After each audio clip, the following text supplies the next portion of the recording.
Yordam berseler.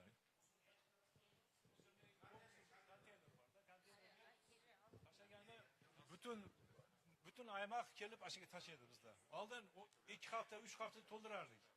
Hazır 1 saatte tolup kalada üspet kömeğimiz musurumuz taşar çıkan.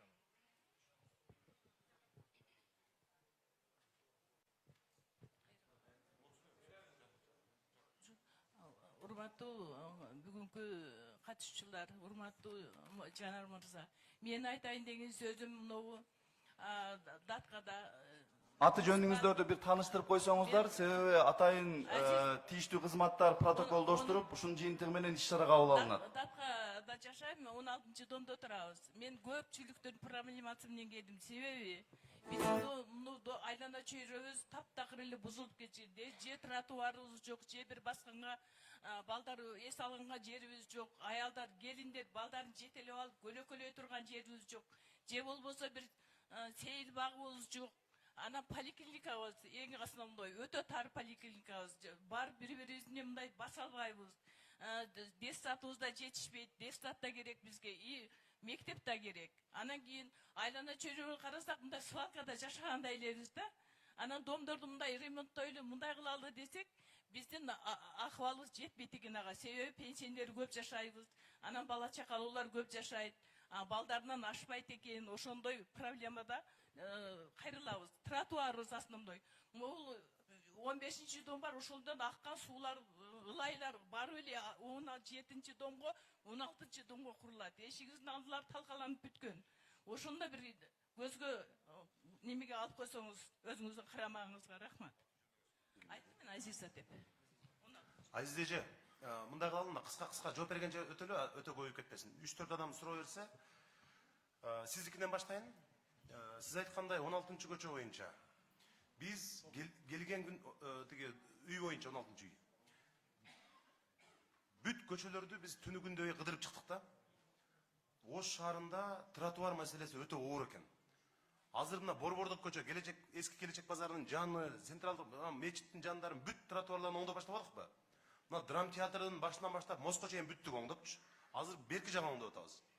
Мына Шейитдөбөдө Курманжанатка көчөсүндө 7 километр жалпысы тротуар жасап атабыз. Анткени тротуар деген түшүнүктүү бир мындай түп тамырдан өзгөртөбүз. Көрөсүңөр, бир жылдын ичинде биз Борбордук көчөлөр, анан мен азыр ушул жерде вице-мэрлерге тапшырма берем. Эже айткан 16-үйдүн жанындагы тротуарды Азиз эже менен сүйлөшүп туруп бир тез арада 10 күндүн ичинде баштагыла. Жакшынакай тротуар куруп берели. Экинчиси Сейилбак. Сейилбак боюнча дагы азыр Эрис Бугашбекович менен айттым. Шумкарбек Мамашакировичке тротуар маселесин колго алып туруп, барып, бекзат текшерип туруп, тротуарды оңдоп берели. Анткени чын эле тротуар өтө оор маселе. Сейилбак боюнча дагы айттыңыз. Анан бизде азыр жалпы канча үйдү оңдоп атабыз жана 50 менен? Быйыл жылга 70. 70 үй. 50% жашоочулар чогултат, андан башка көчөлөрүбүз дагы бар. Биз ушуну мындай аябай колго алдык азыр. 50% элдер чогулса, 50% мэрия берип туруп, көп үйлөрдүн сырткы фасадтарын мындай жакшынакай кылып оңдоп атабыз. Анан эми азыр Арыпбек Айтбаев агабыз айтып өттү. Сиз өзүңүз дагы мындай кор кеңеште аябай активдүү депутатсыз. Акыркы сессияда айткан маселелериңиздин баарын чечтик көрдүңүз, өзүңүз билесиз. Му Ишматов көчөсү боюнча дагы сөз эске алып, жана канализация боюнча дагы. Анан Ишматов көчөсүнүн асфальт, анан канализация боюнча айтып атпайсызбы? Шаарда бир проблема бар экен. Жолдорду тез бүтүрүшүбүз керек деп туруп, канализация кала берсин деп. Эң чоң бир көчөбүздө жолду тезирээк асфальттап бүтүрөлү деп бүтүргөн канализация калып кетти. 1 жылга жетпей жанагы жаркыраган асфальтты бузушка туура келди. Канализацияны кошо алып кетиш керек да, бардыгын кошо алып кеткенде мында андай болмок эмес да. Биз жана көчөнү тезирээк ачышыбыз керек деп туруп, бардыгын таштап 1 жылдан жанагы жакшынакай миллиондор уже мындай ысырап да. Ошо сиз айтканды эске алабыз. Анан сиз боюнча аксакал, жанагы мусорный урналар боюнча дагы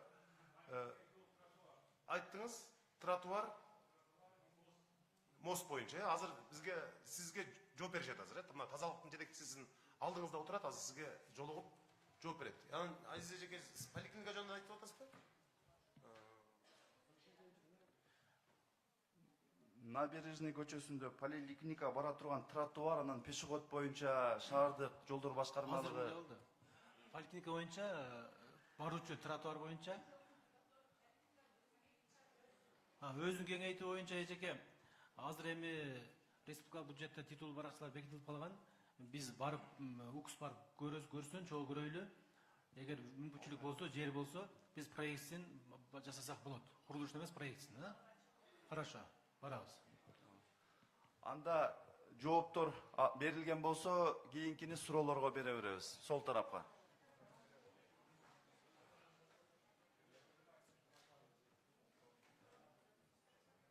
Раз.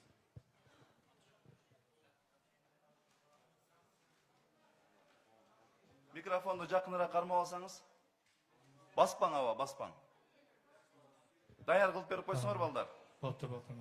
Урматтуу жыйындын катышуулары, ошондой эле Ош шаарынын мэри Жанар Кубанычбекович жана урматтуу биздин президент Садыр Нуркожоевичке чоң ыраазычылыгымды айтайын. Биринчиден, ушул жерде ушундай жыйын өткөрүп, бул жерде жыйында айта турган көйгөй өтө көп. Жанар Кубанычбекович сизге эмес экен, биринчи өчүрөт Ош шаарынын прокуратурасына. Эгерде мен эртең арыз менен барсам, 18 жылдан бери жолдон кайыштырган мени шакал дегендерди арыз менен кайрылсам, урматтуу президенттин чечими менен кабыл аласызбы? Экинчиден, ушул жерде жыйындын отурушунда МЖСтин өкүлү отурат. Анан Ош шаарынын архитектурасынын өкүлү отурат. Алымбек Таткановдун өкүлү жетекчибиз отурат. Өтө көп берде көйгөй. Берде алсаң мен мына жердегилердин бардыгын убактыңарды кармагандаймын. Урматтуу сизге Кубанычбекович. Ушу жетекчилерди өзүңүздөй кылып тарбия кылсаңыз. Өтө жакшы. Биз сизди билебиз. Жакшы саясатчысыз. Сиз сыйга достойн мындай шаарга өкүл келди де, мен мактап дежурный чала эмесмин. Мен өзүм ичимдеги көйгөйдү мындай эмес, мындай 9-18 жылдан бери. Мени шакал десе, мен шакалмынбы же булар шакалбы? Мына жерде документ колумда турат. Убакыт жок да азыр ушул жерде көрсөткөмгө. Юридический документ. Анан Кубанычбекович сизден дагы бир убактыңыз болсо, эртеңби, бүрсүгүнбү, 5 мүнөткө личный мен өзүңүз эле кабыл алсаңыз, бул жерде айтылбай турган сөздөр бар да, ошолордун фамилия, атын, жөнүн айтып берсем, мен от душа президентке ыраазымын, сизге ыраазымын. Бүгүн кабыл алабыз. Рахмат.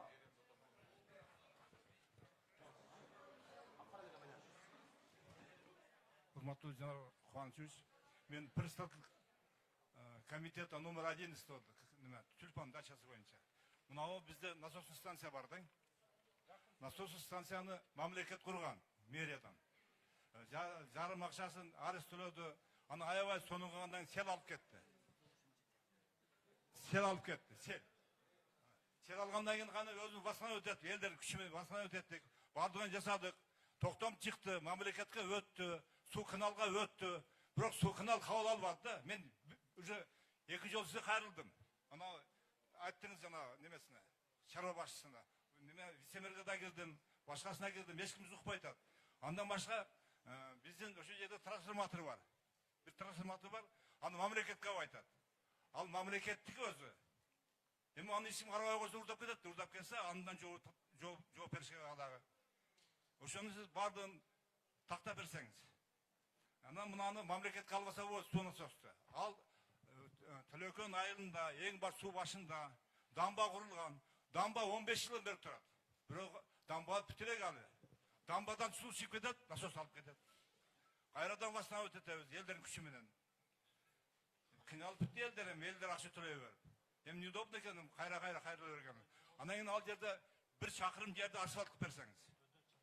1 чакырым жерде асфальт кылып берсеңиз, элдер жакшы. Бүтүн ал жерге Алайдан, Кочекеленден, Өзгөндөн ошо күчүп келген, тоолук кыргыздар келген. Ал жакта окат жок дейт. Ошол жерге көчүп келип, жайгашкан бардыгы. Азыр 1 мүнөткө. Ошону тактап берсеңиз, эми ал жерде бүтүн карапайым адамдар, карыган пенсионерлер кыйналып деп. Ошону биз эми кыйналгандан элдер мен жөнөттү, сөзүңүздү айтыңыз деп. Рахмат аба, анда сол тарапка берели, сол тарапка микрофонду. Аты жөнім Камчыбеков Бектурат.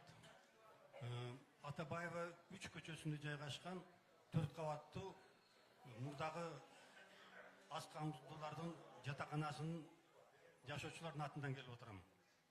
Урматтуу жердештер, урматтуу мэрибиз. Мен кайрылган себеби мүмкүндөй. Биз жашаган үйдүн чатыры авариялык акыбалда азыр. Мына жан чачынга байланыштуу сел жүргөндө эле көрүнүш болуп калат. Биз өткөн жылы мэрия кайрылганда жардам беришим жол жобосу бар экен. 50%ын силер топтоп ала, 50%ын биз жардам берели деген. Ана биз 6 айдан бери араң 400 миң сомго жакын акча топтодук. Өзү дефекти акт боюнча 1,5 миллион кетет экен. Демек жарым 750 болсо биз 400 миң сом эле араң топтодук. Бәрде жалаң пенсияда пособия жашаган адамдар, балалуулар, жетимчесилер жашайт. Ошондуктан дагы топтошко эч акыбалыбыз жок. Сизден сураныч, şu жардам берип бир башка беренеден жардам берип койсоңуз. Анан кийин такыр эле болбосо сизден сураныч, сиз мына Ошко жетекчи болуп жаңы эле дайындалып келдиңиз. Биринчи күндөн тартып эле сиз ак эмгек менен жакшы эле аракет кылып атасыз. Бирок сиздин ишиңизге баа беришке але эртең, аны убакыт көрсөтөт. Бирок но деген жери бар. Сиз деген жогорку кеңештин көп жылкы чакырылышында ийгиликтүү, тажрыйбалуу депутат болуп жүрдүңүз. Аттын кашасындай таанымалсыз кыргыз элине. Карапайым элдин кызыкчылыгына ойлогон инсандардан болосуз сиз саясатчы. Ошондуктан сизге суранарым бир такыр эле болбой калса бир биздин чөйрөсүндө иштеген бир демөөрчүлөрдөн бир жардам берип кой десеңиз. Сизге ийгилик каалаймын. Рахмат. Чоң рахмат Аксакал. Азыр Аксакал сизге беребиз азыр. Атабаев көчөсүн мен барып көргөм, өзүңүз билесиз. Көчө абдан бузулган. Мындай өтө акыбалы оор болчу. Анан ошол жерден биз жаңы көчөнү оңдоп атабыз. Жана автомойканы алдырдык. Ошо автомойкадан өйдөрөөк барганда сиздин кошуналарыңыз чыккан эжекелер. Эжекелер чыгып алар менен көрүшүп, жанагы жатакананы ошол жерде үйдүн акыбалы оор чын эле. Сиз айтканды түшүндүм Аксакал. Жанагындай кичине тыйынчылык деп атпайсызбы? Азыр мына вице-мэрлер менен сүйлөштүм, калганын мен өзүм таап берем, сиз айткандай эме менен. Ошону баштайбыз. Анда кайсы сел боюнча сиз жооп берип койсуз? Жок, тик баланс калуу боюнча. Насостук станция боюнча маселе бар. Жанар Кубанычым, себеби насос станция бул ошол суу атайын фильтрленбеген, хлорлонбогон сууну ичүү катары пайдаланып келишет. Биз жаңы келгенде бул маселени көтөргөнбүз, агрардык чарбага берүү боюнчачы. Себеби документте ошол акбура суусун атайын фильтрден өткөрбөй туруп, тийиштүү обработка болбой туруп, суу катары пайдаланып келишет. Оны баланс калуу боюнча атайын мэрдин токтому чыккан. Бирок ошол мэрдин токтомун айрым мыйзам нормаларына ылайык шаар суу канал башкармалыгы менен маселе жаралган. Аны биз сиздин тапшырмаңыз менен тактап атабыз. Өткөндө сиздинге дагы Аксакал өзү жолуккан. Ошондуктан бул маселени кыска мөөнөттүн ичинде тактап беребиз. Азыр расмий жооп келди. Шаардык суу чарба башкармалыгы ал баш тартты. Демек биз шаар суу канал башкармалыгы менен бир тийиштүү жолду табабыз деп ойлойм. Ал эми трансформатордук подстанция боюнча Сулайманто РЭСке өткөндө тапшырма бергенбиз. Шаардын аймагында азыр ушул баланс калынбаган айрым кварталдарда трансформатордук подстанциялар бар. Алардын бардыгын тийиштүү маптар менен УМС менен сүйлөшкөнбүз. Аны кыска мөөнөттүн ичинде толугу менен биз алабыз. Ал эми 1 километр асфальт жол боюнча Шуңкар мырза, Шуңкар Матшекевич, 1 километр жол боюнча дагы суранып өттү, аны өзүңүз жооп берип койсоңуз.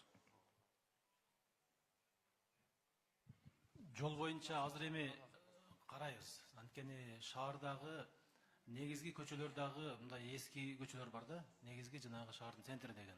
Азыр биринчи этапта ошо шаардын борборундагы негизги көчөлөр жасап жатабыз. Азыр эми 6 ай, 9 айдан бюджеттин поступленияны карап туруп, кийинки маселеде карап көрөйлү. Азыр эле жасайбыз дегенден бир аз алыспыз.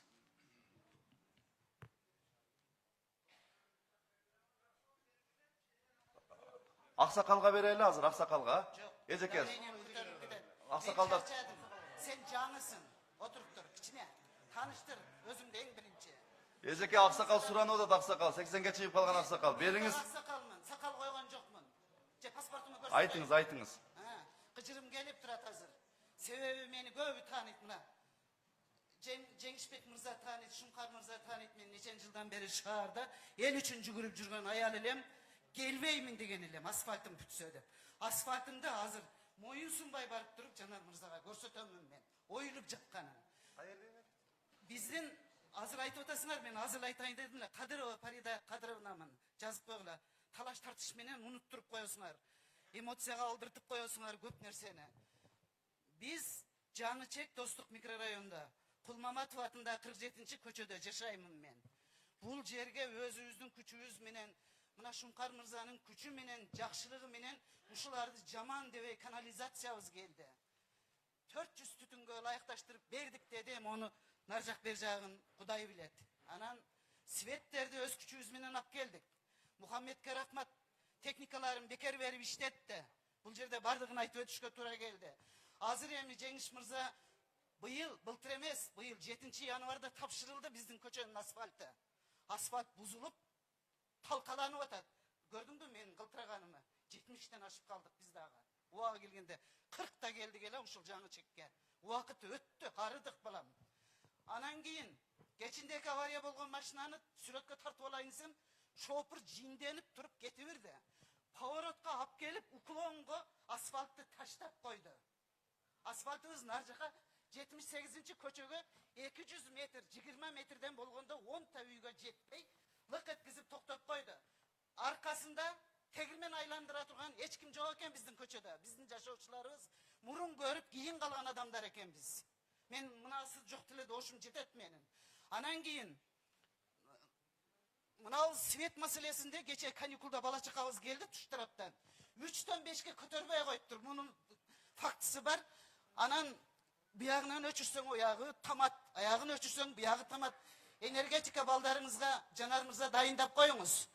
Себеби мен 3 жылдан бери алда учетчиктер турат үйдө. Азыр эстерине түшсө, эгер алмашып кетпеген болсо, угуп атат бул сөздү. Биз аябай капа болуп атабыз. Эшигимин астында мен чыгып кетип барсам, бир хоо шагыл турган, асфальт басып аткан балдар, муну каяка төгөбүз десе, бригадирлери жок, чарчап калышкан, бардыгы куш көңүл турганда мен кеткенде мен эшигиме төгүп коюптур. Сүрөтүн алып келдим. Жалгыз жанымда балдарым келсе, 3 метр, 4 метр жылдырып атып, тооп алып кетти, үйүм көрүнбөйт да, ошо жерден секирип кырышама чыга турган болуп калды. Жашап атабыз. Асфальтыбыздын тротуары жок. Балдар ойногон жерди айтпай эле коеюн. Анан ошол акыбалда турсак дагы мына кагазыбызда бар 3 маселе. Бечара мэрибиз кетип бартып 7 январ күнү 116 маршрут ушундайынан жүрчү деди. Төбөбүз көккө жетип сүйүндүкпү? 47 менен 43-дүн кесилишине барганда түшүп, жаман жолго түшүп, таптаза келген шопурлар жүрбөй коюп атат. Сел келип толуп кетип атат. Түндө да жүрдүм мен жамгырда, кандай болот экен көрөйүнчү деп. Видеого тартып келдим, убактыңызды алам, көрсөтөмүн, көрсөтүшкө акым бар себеби. Анан кийин ошондой жерибизди жогорку кеңеште көтөрүлдү, жашыл зонага өткөзүп коет бизде. Бул кандай нерсе? Нечен жылдан бери жашап аткан жителдер бар бул жерлердечи. 93-жылдан бери жашаган жашоочуларды эч кимге белгисиз айтылбайт, делбейт дагы, бирөөнүн кызыкчылыгы менен жашыл зонага өтүп азыр. Үй бузайын десек дагы коркобуз. Бузуп алып баргандарга уруксат жок. Ушундай нерселерге эле кабылып эле биз бир нормальный жашабай калдык го. Же бир жака кетип калсак болобу? Кетирип бергилечи бизде.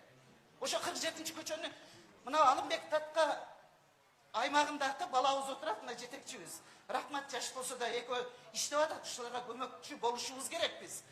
Ошондо мага Талай Сарбашев 17-жылы 1 километр, 1,5 километрди берип кеткенби, Albani akım jedi, Kaltaklı jetim jedi. 4 mer geldi. 4-üncüsü sizsiz. Jetigenov gitti, Mambetov gitti, geceki merimiz gitti. Buna siz geldiniz. Bardığına bardım da ben çarşadım. Tolup tutmaya da, tolup tutsa ben vapişçe basıp aytırım. Buna yerden işim menince, anan giyin, ушул жерде биздин азыр кетип атып мэр айтты чыгыртты мени. Айша эне мечиттин астына бардым. Кече 9 айда сизди билбей калыптырмын. Мына 47 Санкт-Петербург менен 49'u көрө бербек. Дүйнөбүздө да адамдар жашайт көрүстөндүн тегерегинде деп айтайын дедим эле. Мен курултайга барганда да көрүстөндү сыйлап айттым эле. Көрүстөн чаңга буланып жатабыз биз.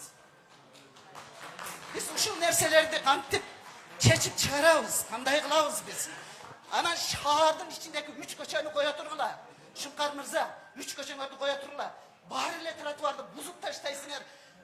Бирөөлөрү алып кетип пайдаланып, бизге окшогон кыйынчылыкта жашаган адамдарыңарды көргүлөчү. Депутаттардан бар жок. Мына Медербек бар. Медербек бар. Бизден шайланып барды, жүгүрүп кала берди, ол да кылгысы келбей калды азыр. 2 стол сұрансам, ошону да калып бере албай койду.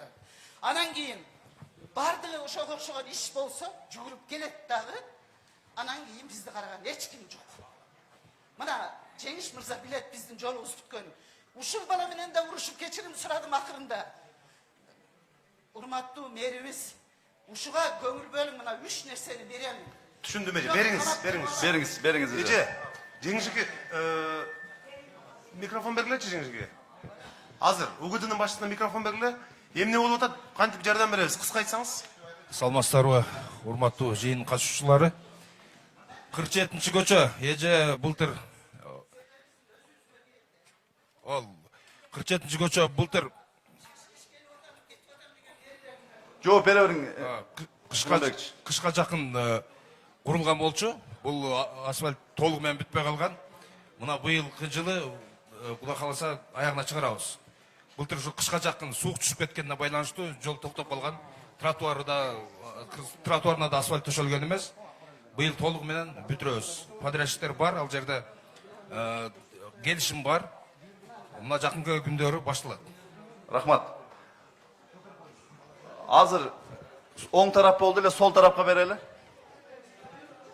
Кезектешели, анан эгерде оң тарап көбүрөөк болсо, кийин эки жолдан берип турабыз. Ассаламу алейкум жамаат. Урматтуу мэр Жанар Акаев.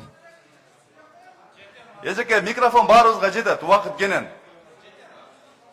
Анан бир өтүнүч, суроону кыскараак. Бизде бир көйгөй тууп атат. Мен Ариф Бек мырза 4-чү курултайдын делегаты. Мына жерде 2008-2009 жылы бир кожурный диспансер болгонду санаториянын жанында. Ошол жеке менчиликке сатылып кетип 245 000 сомго.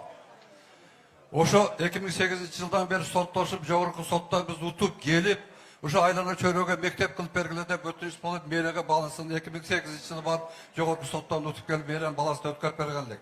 Мырзакматов убагында үстүн жаап, боятпаган айлектерин койру, кайра сатылып кетип, мына быйылкы жылы 19 жыл соттоштук. 19 жыл ошо мектеп боюнча. Бул тарыхта болбогон нерсе болсо керек менин оюмча. Ошол мектепти былтыркы жылы биздин Абдуллаев Данияр деген шаардын депутаты бар эле, ошол бала жүгүрүп жүрүп, ошол мектепти утуп чыгып, ошону кайра азыркы мектепте бардыгын салыштырып, бар жок жайында ол мектеп бүтүп сүйүнүп, коюнубузду атпасак, кече Алип мектеби билип коюп турушат экен. Бизге Алиптин кереги жок. Бизге жөнөкөй гана мектеп кылып берсин ошо балдар, сураган балдар.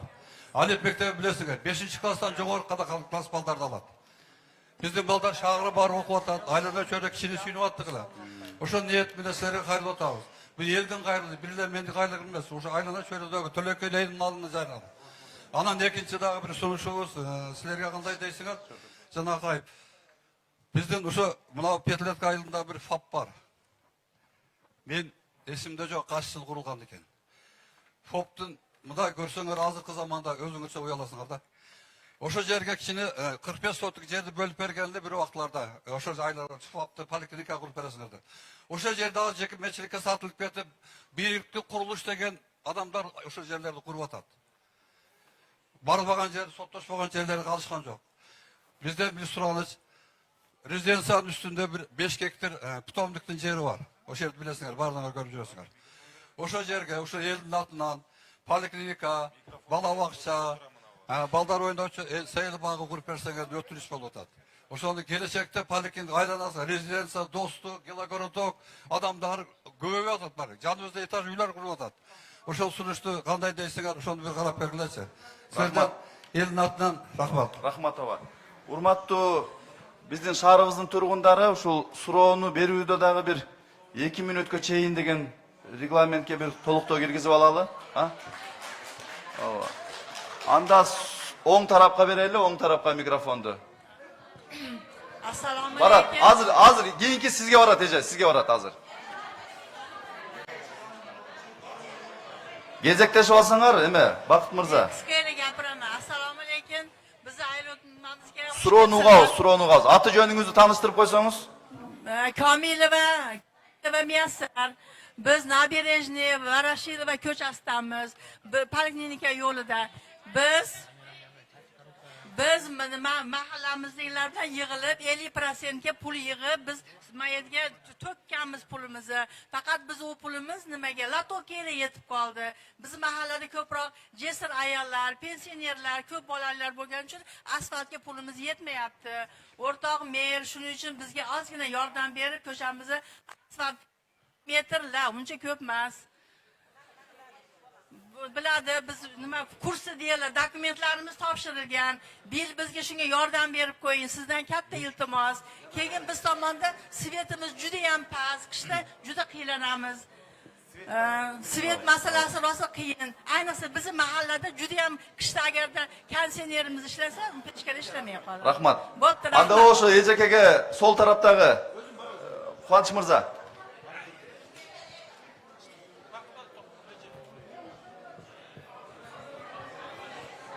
Урматтуу жашоочулар, урматтуу шаар тургундары, кичине сый урмат менен мамиле кылалы. Бирөөбүздүн сүйлөп атканда бирөөбүз кичине угуп туралы. Сөз баарыбызга жетет, Кудай буйрса. Саламатсыңарбы? Кандайсыңар адырда кошуналар? Тынчсыңарбы? Бизди караган эч ким жок эле. Наконец-то бизге да микрофон берип койдуңар деп. Мен Ибадат Сулаймановамын. Ош мамлекеттик университетинин окутуучусумун. Ушул Алымбекти аткан микрорайон, бывший Южныйдын тургунумун. Өзү түбү тагым учарлык болом. Анан дагы бир нерсени айта кетем да, мына мисал үчүн азыр үзгүлтүк кылып суроо катары бердиле, силерге түшүнүксүз болуп калды. Аны кийинге пландап коёйлу деп койдуңар да. Азыр мен жалпылап эле, жакшынакай эле кыска түшүндүрүп берейин ар бир. Набережный көчөсү дейт. Ал 1 километрге жетпейт, 700 метр чыкса керек. 18 метр кылып жолду кеңейтип койдук, жылдырып бар жогун бузуп. Ал эмне себептен стратегический и в первую очередь карала турган жер деп айтып атабыз. Ал жерде поликлиника, детсад бардык ошо көчө менен өтөт дагы. Бир хотя бир жагында жок да. Анан жанагы маршруткалар ызып, биринен бири озуп, адам талашканда былтыр бир баланы уруп да кетишти, ошо жерден колун үзүп кетишти. Жаш балдарды мектепке же болбосо поликлиникага же садикке алып барыштын өзү кооптуу. Ал бир. Экинчиден Ишматова десек, азыр дагы аны кийинге пландап койсок дедиңер. Силер бир жолу Ишматовадан өтүп көргүлө эле. Жердин түбүндөгү трубалар, суу трубалар жарыла берип жол чөгүп кеткен. Bir жагы мынамында, bir жагы мынамында болуп чөккөн жолдор. Ал трубаларды алмаштыруу менен анан оңдош керек ал жолду.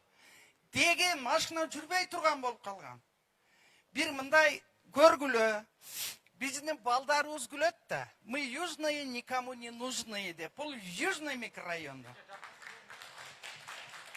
Бир карап койсоңор, анан дагы Жанар, сен өзүбүздүн эле балабызсың. Өзүбүздөн бүткөнсүн, өзүбүз окутканбыз сени. Мына жаныңдагы Шуңкар деле ошол. Эми карап тургула, 1000 жолу айтабыз. Биздин келечегибиз бул балдар депчи.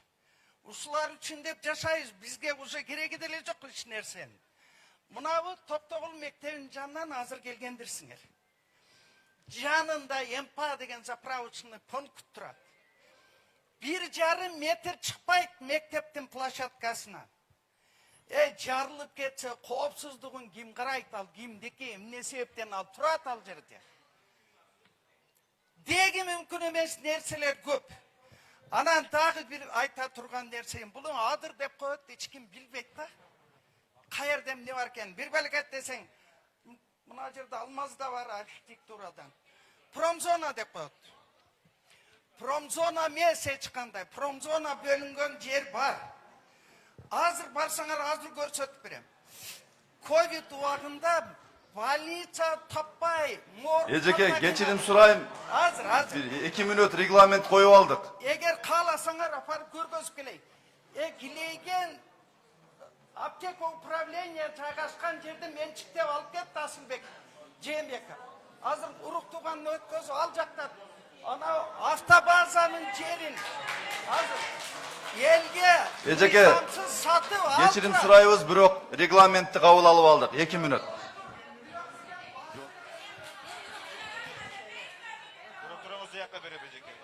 Азыр суроолор топтолуп калды. Кезек менен жооп берип коюлан да. Санатория боюнча, ФАП боюнча маселе каралды. Масуда Сотбеков, сиз жооп берип коесузбу? Сиз азыр мектеп боюнча дагы бердиңиз, алимти көчүрүү боюнча. Бул Алимп мектебин Мамытов көчөсүндөгү мектептен имаратына жаңырылып жаткан имаратка көчүрүү боюнча мурда протоколдук тапшырма түшкөн. Ошон үчүн мектепти көчүрүү иштери башталган болчу. Туура сиз айтып атасыз, 5-класстан башталат Алимп мектебине. Бирок эмне үчүн 5-класстан баштала тургандыгы боюнча дагы сиздер баарыңыздар жакшы билесиздер. Буга чейин сиздер бул маселе боюнча дагы кайрылгансыздар. Арызыңыздар дагы бар. Мен азыр бул жерде бир жактуу кылып сиздерге азыр жоопту так бере албаймын. Маселени кайра карап чыгабыз. Себеби дегенде мектепти Алимпти көчүрүп, Алимп мектебинин имаратын балдар бакчасына алуу маселеси турат.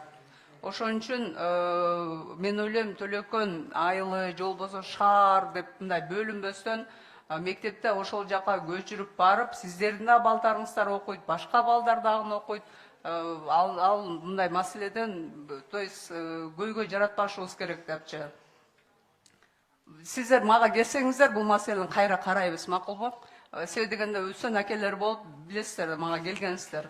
Чогулуп келсеңиздер, кана карайбыз. Атын аталышы боюнча дагы карайбыз маселени, көчүрүү боюнча дагы карайбыз.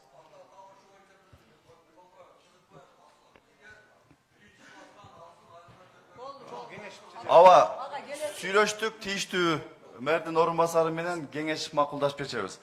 Анда кийинки набережный боюнча, Ишматов боюнча жол маселеси Шулпар мырза. Ибадат эже, жанагы эми бул жерде жанагы неде деп коет го, чөндүккө карап, төшөккө карап бутулсун дегендей, азыр эле Ишматов көчөсүн жасап бергенге мүмкүнчүлүк жок. Ачыгы. Набережныйдагы тротуар боюнча барып көрөйлү. Ким Жеңиш ака, Бекзат барып көрөйлү. Азыр жооп берейин. Тротуарды бир жазап туруп, сметасы жазаган жасап берейли. Анан бул южный Алмедатка, азыр башта южныйды айтып келип калганбыз да. Бул жак аябай чоң проекттер болуп атат. 3 чакырымга жакын жол мына ушу южный тротуар болуп атат. Бул ошо Ишматов көчөсүнөн баштап, жанагы Атабаев көчөсүнө чейин. Бул деген аябай чоң проект, 200 миллион ашык проект. Ошон үчүн сиздер да эске алыңыздар, шаардын бюджетин баардыгын бир районго бөлүп койгонубуз болбойт. Шаарда 7-9 аймактык башкарма болсо, ар бирине бир 100 миллиондон, 200 миллиондон баардыгын тең карашыбыз керек. Буйруса 9 айдан кийин эгер бюджет поступления көбөйүп калса, биз сөзсүз бул Ишматовду бул номер 1 планда бар, жасап беребиз. Рахмат. Эжеке, Пазилат эженин айтканы боюнча, адамдар улам мэрияга барып, мисалы, чынын айтайын, мен саат эртең менен 7-де жумушка барсам дагы 40-50 адам турган болот. Кайра келишет, маселеси чечилбейт. Анан адамдар тажайт. Ошон үчүн мен шаарда бардык жетекчилерди айтып атам, элге жакын бололу, элдин айткан маселесин чечип берели. Чечилбеген маселе болбойт. Колдон келишинче жапатырмак аракет кылсак, баары чечилет. Азыр мына Жеңиш эке башка жетекчилерди алып туруп, Пазилат эже айткан жанагы жолдун уландысы канча, тротуар маселеси, жана үйдүн алдындагы маселелерди Анан эмки жолугушууга келгенде дагы эже чыгып отурса, уже мындай ишеним калбайт да бизге. Барып туруп, сунуштарды айтып, чечимдерди мага алып келгиле, монда кылабыз, мынча акча келет деп. Эже айткан маселелерди чечип бергиле. Анан могу Ибадат эже, сиз айткан балдарды Ош шаарында балдарга болгон мамилени өзгөртүшүбүз керек. Каналдарды барып текшерсек өткөндө бир эже айтат, былтыр 3 бала өлдү, мурдагы жылы 4 бала сууга өлдү. Жөн эле статистика. Баланча баланы могул жерде светофор жок, машина уруп кетти деп. Бала деген ата-эне үчүн, мамлекет үчүн баладан өткөн мындай баалуу эч нерсе жок. Ошон үчүн бардык жетекчилер, ата-энелер дагы, коомчулук мындай балдарга болгон мамилени өзгөртөлү. Аларга жанагы балдар аянчаларын жасап берели, жакшынакай мектепте окута турган, жакшынакай тротуарда баса тургандай мүмкүнчүлүктү түзүп беребиз. Азыр балдар боюнча көрөсүздөр, жакынкы айларда биз дагы бир жаңылыктар жасайбыз биз. Балдарга шарт түзүү боюнча. Анан түшүндүм эже, ошону айтып атпаймынбы? Анан жанагы заправка боюнча, Токтогул мектебинин алды боюнча, МПА боюнча комиссия түзүңүздөр, мына газ турат бул жерде. Комиссия түзүп карап чыгыңыздар. Мектепке чын эле нормаларга жооп бербей турган болсо, аны биз чечим кабыл алышыбыз керек. Комиссия түзүп карап чыккыла, канча метр алыс, чын эле коопсуздук нормалары кандай сакталган. Ошону карап мага маалымат берсеңиздер. Анан урматтуу шаар тургундары, алдыда да бир эжекебиздин суроосу калып кетти. Электр энергиясына болгон трансформатордук подстанциянын кубаттуулугун жогорулатуу боюнча Сулайман Торес тийиштүү жеринде барып көрүп, анан чечим кылабыз. Анда азыркы оң тарапкабы? Оң тарапка беребиз.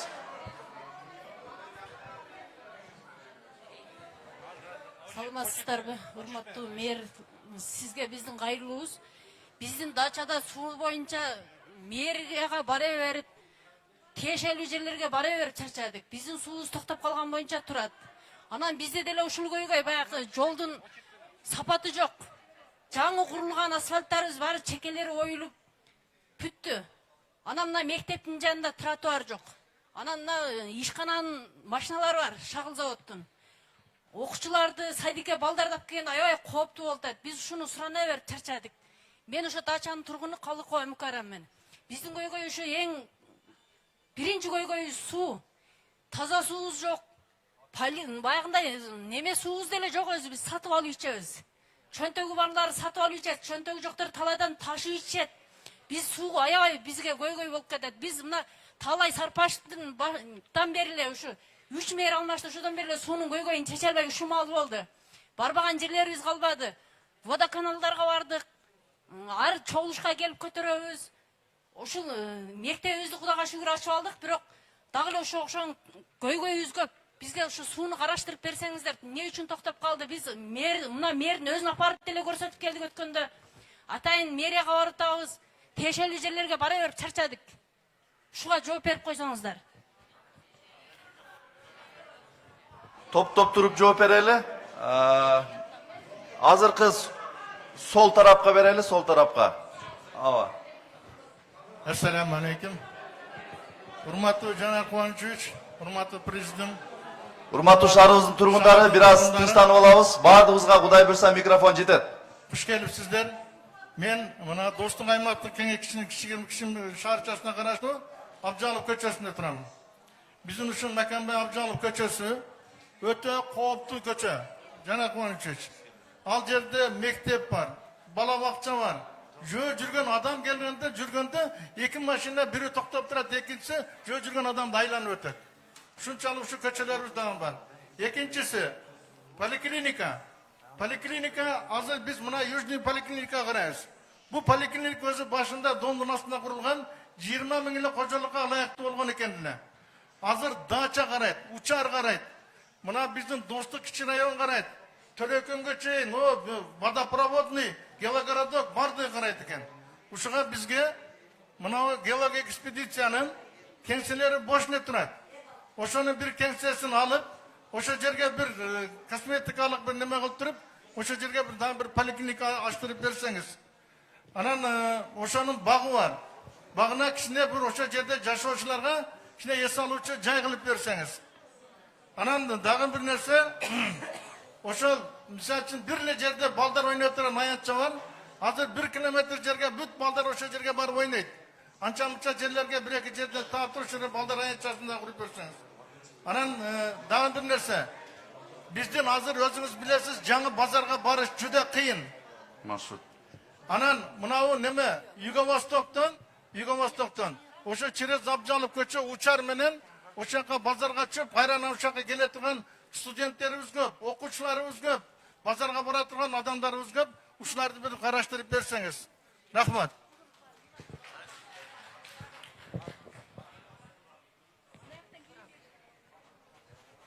Оң тараптан.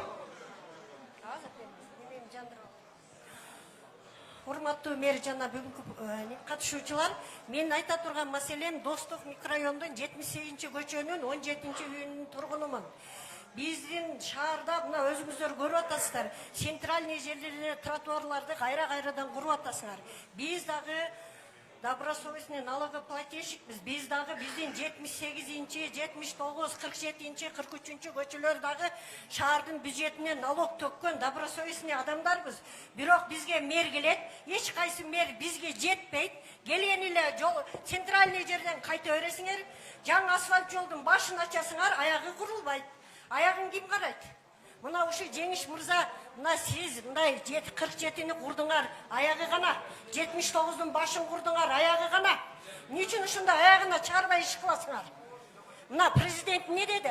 Элдин баарына толук камдуу мындай эркин микрофон бергиле деди. Силер болсо качан болсо регламент өзүңөрдүн дежурныйларды алдыга чогултуп алып, ошолорго сөз бересиңер, көз менен ымдайсыңар, качанча ушундай боло берет. Ачык айтыш керек. Мына поликлиника жөнүндө элдер досконально айта албайтат. Мына азыр оно аксакал айтты. Бул ошо 21, 2, 3, 4 үйгө эле жанагы илгери автобетон болгон, ошо бетон заводко эле курулган 6-чы поликлиника болгон, строительный поликлиника болгон. Азыр ошого 3-4 микрорайондун баарын бириктирип алып, и то не кылып атасыңар, карап айтасыңар. ЮКГны не кыласыңар? Только шайлоо учурунда колдоносуңар. ЮКГнын имараттары бекер турат. О жерде свет турат, канализация, даяр суу турат. Ничин ошону элге пайдаланбайт? Ничин ошону поликлиника кылбайт? Ничин ошону больница кылбайт? Эврика, мамлекеттик садик. Мамлекеттик садигин частный школа кылып алып, кимдир бирөөнүн чөнтөгүнө акча түшүп атат. Ничин мэрия ошону карабайт? Муниципальный собственность, жерлердин эси издейт. Кана жердин эси? Ничин аны карабайт? Сөзсүз айтса эле микрофон өчүрө койгула.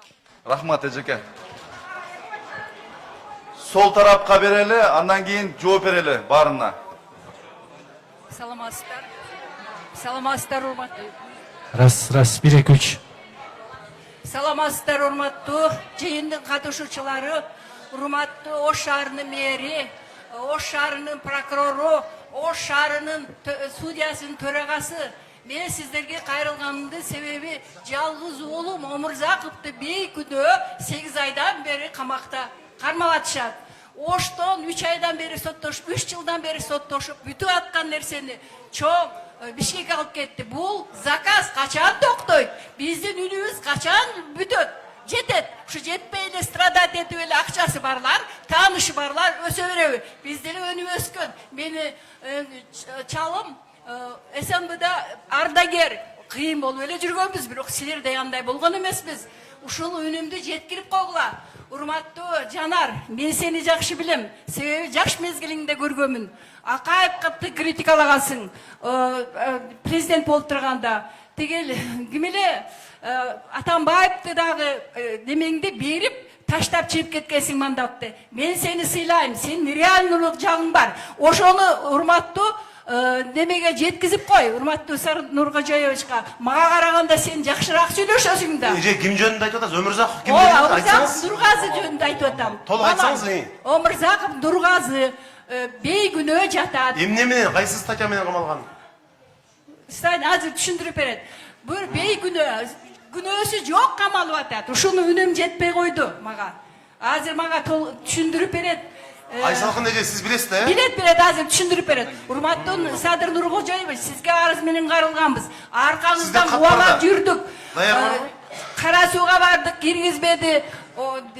Ноокатка бардык, киргизбеди. Бар жокту кубалап жүрдүк. Биздин үнүбүз качан жетет?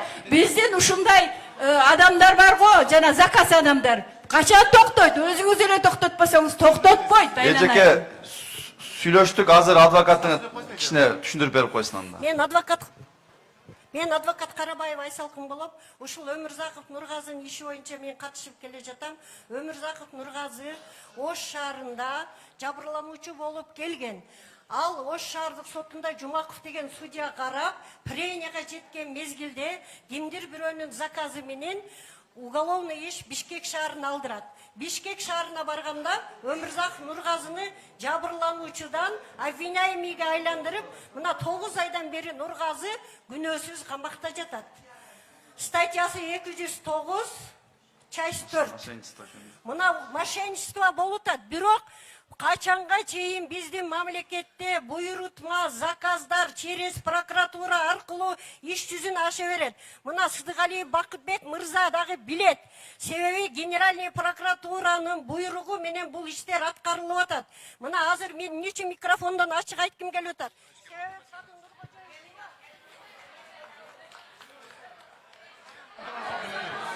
Азыр сол оң тарапка берели. Ошол Саламатсыздарбы, мен сүйлөйм, менен кийин сүйлөшөт, баатан бир эме кылып атам. Суу алай бир, алай эки конушу Оразалиева Айсалкын.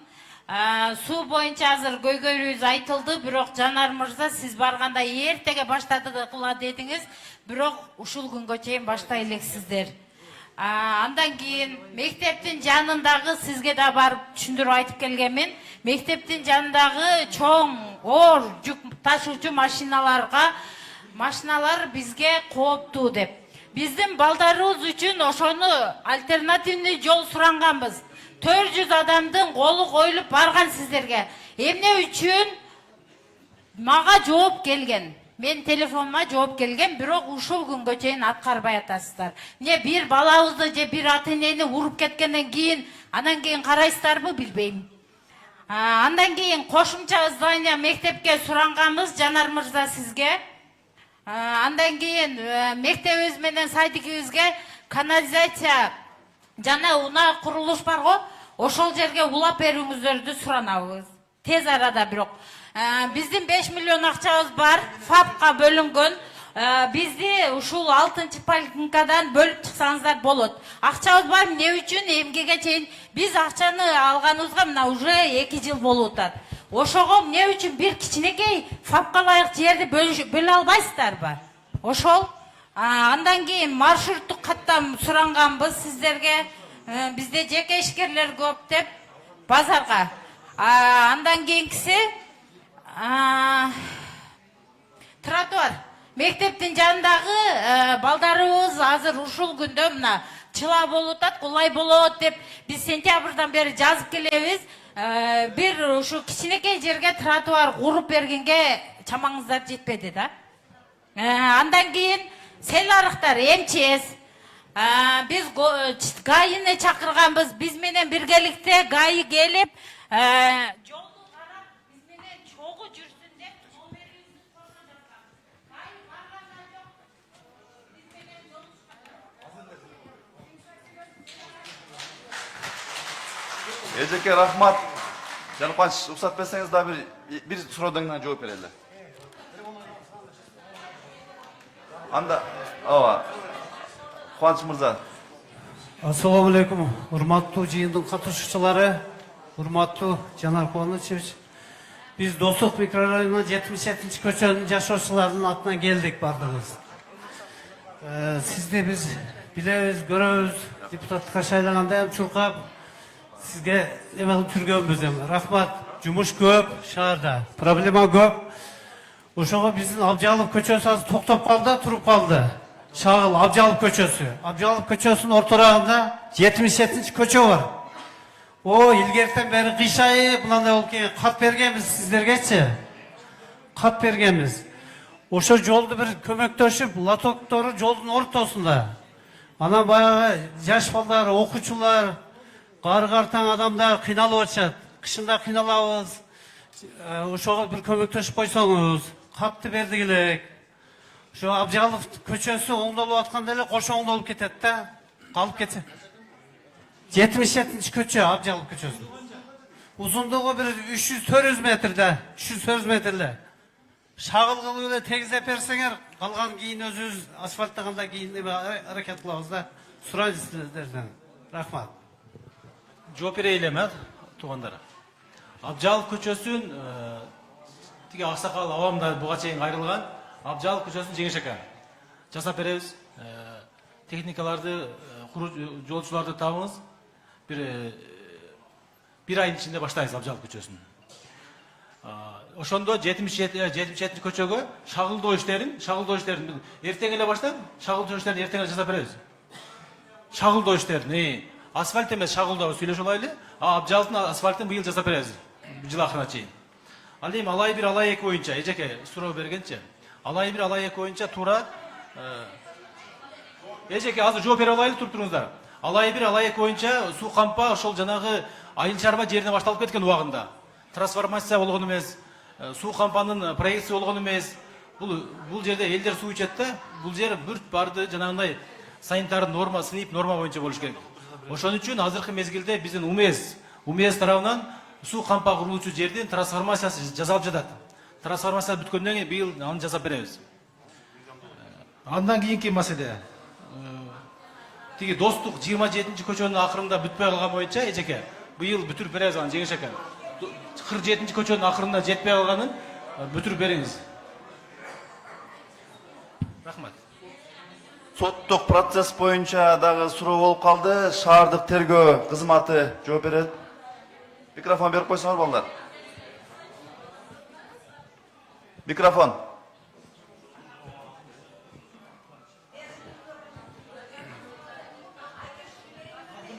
Саламатсыздар, жыйындын катчылары. Азыркы эжеке айткан боюнча, арыз боюнча Бишкек шаарынын ГУУду каралып жатат экен бул иш боюнча эдил. Урматтуу шаар тургундары, силерден бир өтүнүч, сый урмат менен мамиле кылалы, бардыгыбызга микрофон жетет. Азыркы берилген суроого жооп берип атат тергөө кызматы. Азыркы эжекенин арызы боюнча, баласы боюнча айтып кетсем, bizde каралыптыр, bizde почерпеш болуп катышкан, бирок Бишкек шаарынын прокуратурасы тарабынан бузулуп, ГУУду города Бишкекте каралып атыптыр, ал боюнчачы. Ошол жерде камак аны тактап, баарын айтып жеткиребиз бул боюнча, факт боюнча. Рахмат. Суу ташкындоо. Саламатсыздарбы, урматтуу жыйындын катчылары. Сот органдары боюнча суроолор болсо, мен дагы толуктап коет элем. Ар бир дүйшөмбү күнү мен өзүм кабыл алам. Облус сотко келип, бардык документтүү, тийиштүү документтердин баарын алып келсеңиздер, ошол жактан жакшылап карап, талдап чыгабыз. Азыркы кезде бул жерде бир так жооп, маалымат бериш мен тараптан туура эмес болуп калат. Өзүңөр билесиңер, соттун өзүнүн баягы купуя иштери да болот, сырлары болот дегенде ошол жактан келсеңиздер, ошол бардык иштерди ошол жактан талдап чыгалы. Рахмат. Алай 1 алай 2деги дүйшөмбү күнү саат 10-дон 12-ге чейин кабыл алам. Ар бир күнү бардык жарандарда сөзсүз түрдө. Алай 1 алай 2деги сел маселелери боюнча шаардык өзгөчө кырдаалдар башкармалыгынын башчысы Алтынбек мырза. Азыр жооп берип койсун. Саламатсыздарбы? Жана сел катталган алай 1 алай 2 боюнча долбоор өттү буйруса, ушул май июндун 1-ине чейин өкүл келет. Ош шаардык архитектурадан долбоор өттү. Анын башына жана селкана салабыз, билесиздер, ошол салынса, келген сел топтолуп баягы жалпактанып зигзаг болуп мындай келип суунун катуу басымдуулугун азайтат дагы, ошо менен сел болбойт сиздерде буюрса. Ошол аз мен жооп берип атам ошогочу. Жалпы баасы 73 миллион сом болду. Биз 3 миллион менен өткөздүк. Ош шаардык архитектурадан долбоор өттү, долбоор иштелди. Азыр каражаты мына каралып атат. Мен мына каражаты чечилди, мына күнү баштайт деп айта албайм. Каралып атат. Мына ушулай келет, адистер. Акчасы чечилди. Ошол келсе баштайбыз жумушту. Басып барган адам болду. Түшүндүм. Аксакал, жооп берип коюн, рахмат. Айнан ошондой кылам. Аксакал, мен ушул мэр болгондо бир жумага жетпей эле баргам сиздерге. Угатабы Аксакал? Биз барып сиз ылай кечип жүргөн жерлерди тез аранын ичинде жок дегенде шагылдатып турганда шагылдатып бердик. Азыр ошол жерде 7-8 үстүндөгү жанагы заводдор менен Акбарали сүйлөшүп атат. Шагылдатып бердиңер Акбарали?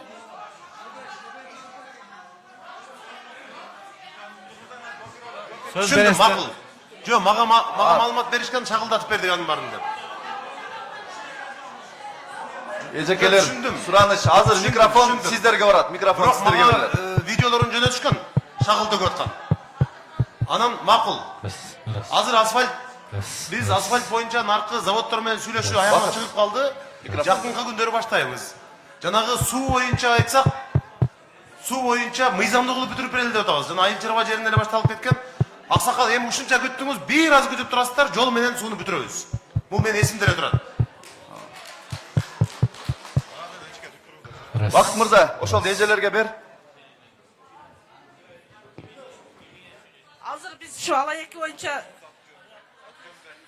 Алаяки конушунун тургуну Токсонбаев айда. Азыр мына аба сүйлөдү.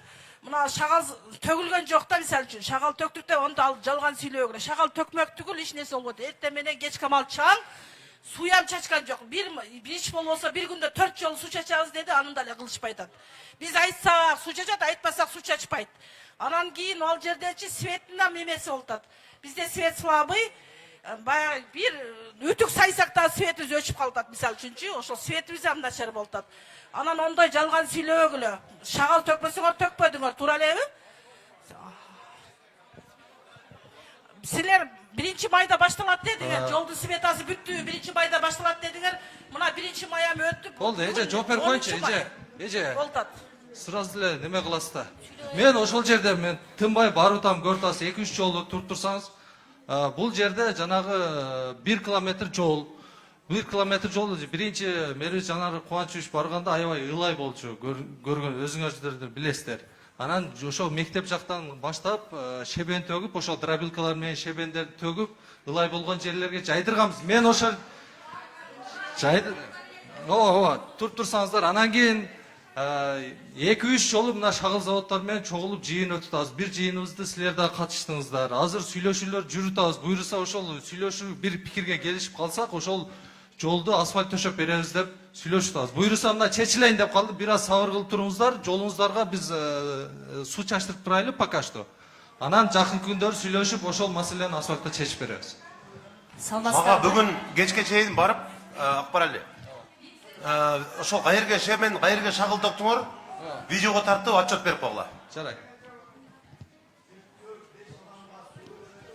Андан кийин анан жооп берели. Азыр микрофон сол тарапта. Саламатсыңар, бүгүнкү жыйындын катышуучулары. Менин аты жөнүм Шамшиев Тюмухаммед. Эделвейс айылынын тургуну болом, өзү Алайдын тургуну болом. Алайлыктар бетке айтканды жакшы көрөт. Жанар мырза, бир мүнөткө карап койсоңуздар, алайлыктар бетке айтканды жакшы көрөт, ачыгын айтканда. Мен бүгүн жеке маселе менен дагы, коомдук маселе менен дагы айтам. Айыбыңыздарды дагы айтам. Бирок туура түшүнүү менен кабыл алыңыздар. Жанар мырза, сиз мурунку мэрдин, мэриянын кызматкерлерин кандай чуркаттуу иштеткен видео роликтерден көрүп жүрөсүздөр, а? Азыр сиз келгенден бери бизге расслабухка кармап калышты. Туруусу. Элдин ушунча көйгөйү айтылып атканы ошол жетекчилердин чуркабай кызмат кылбай атканынын белгиси ал. Биз көзүбүз менен көрүп турабыз. Кайсы жерде эмне болуп атат, кайсы жерде эмне болбой атат. Эми жеке маселеге өтсөм, мен Жанар мырза, сиз келгенден бери, мына мэр болуп келгенден бери 4-үнчү мэрсиз. Мен 4 мэр келген сайын мен бир маселе менен келем. Акбарали билет, мен жеке жер маселеси боюнча келем. 25 жыл болду, 5 соттук жерими өзүмө оформить ете албай жүрсөм, мына 5 жыл мурун мэриянын балансын алып койгон ушул жерде. Азыр чоң балам студент болуп калды, дагы деле үйүм жок, ошол жерде карап отурам. Качан барсаң onu айтат, качан барсаң муну айтат. Мына ИЖСтин демесе дагы айтып койсун, УМСтин жетекчилери ушул вопросторду чечип берип коюңуздар. Анан дагы бир коомдук маселени айтып коеюн, ошол айылда жашаган жеринде. Бул жер өтө бардак болуп кетти да. Сиз өзүңүз Жанар мырза колуңузга алып саясий эркиндүүлүгүңүздү колдонуп жетекчилерди өзүңүз кое тургандай кылып председательдерди коюп бербесеңиз элдер 3-кө 4-кө бөлүнүп кетти. Мэриядан өзүңүз шайлай турган кылып берсеңиз болбой калды. Анан айтып кое турган нерсе ошол биздин айылдагы каса $1000 боюнча. Долбоорлор келип 70 канча миң доллар акча каражаты келип түшкөн, бирок кандайдыр себептер менен алайкы органикске өтүп кеткен. Элге бир тыйын пайдасы жок. Ушунун залакасы дагы Ош шаарынын мэриясынын кызматкерлеринин айынан. Буну ар бир кызматкер билет. Мен жана 5 соттук жериңиз жөнүндө айтып койсоңуз, эмне үчүн мындай болду? Бул президенттин жарлыгы боюнча мунапыска чыккан. Жарлык боюнча биз документтештирүүбүздү аракет кылып жүргөнүбүздө ошол менин жериме 3 адам документ жасап келди. Фальшивый документ. Анан мен буларды аркасынан изилдеп чыкканымда, мына Ош шаарынын мэриясынын көпчүлүгү мени тааныйт. Мен ролик дагы тарттым, Туран мына Алымбек татка аймактык башкармалыгына келип видеоролик дагы тарттым. Бул республика боюнча ролик чыккан. Ошодон кийин мен үстүмөн куугунтук кылышып, 4 председатель мени сотко беришип, Верховный сотко чейин барып жеңип келген буларды. Менин ошону ачыкка чыгарып койгонумдун себебинен менин жериме бул жактан мурунку.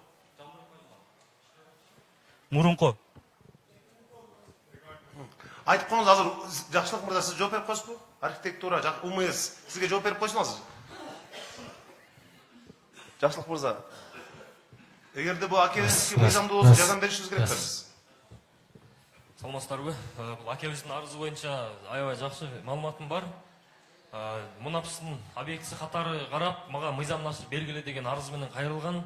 Чындыгында көп жылдан бери ээлик кылып пайдаланып келген жер экен, бирок тилекке каршы муниципалдык баланста тургандыгына байланыштуу Мунапыстын объектисине биз киргизе албай арызын отказ кылганбыз. Бүгүнкү күн абалы ушундай. Ушул боюнча тактап туруп, архитектура менен барыңарды сүйлөшүп, бул акебиздин жазган арыздарын алып туруп мага кирсеңер, анан ошол жерден бир жардамдын жолун карайлы сизге. Анан сиз айткандай биздин службалар, вице-мэрлер кээде түнкү саат 3-кө чейин иштеп атышат. Просто жана ютубка чыкпайдабыз да биз. Рахмат чоң. Азыр сол оң тарапка берели, оң тарапка. Саламатсыздарбы, урматтуу бүгүнкү жыйындын катышуучулары, урматтуу Жанар Кубанычович, биздин аймактык башкармалыкка кош келипсиз. Биз мен Атабаев 1А, Атабаев 1 жана Атабаев 3А тургундарынын атынан сүйлөп атам. Атым Назгүл.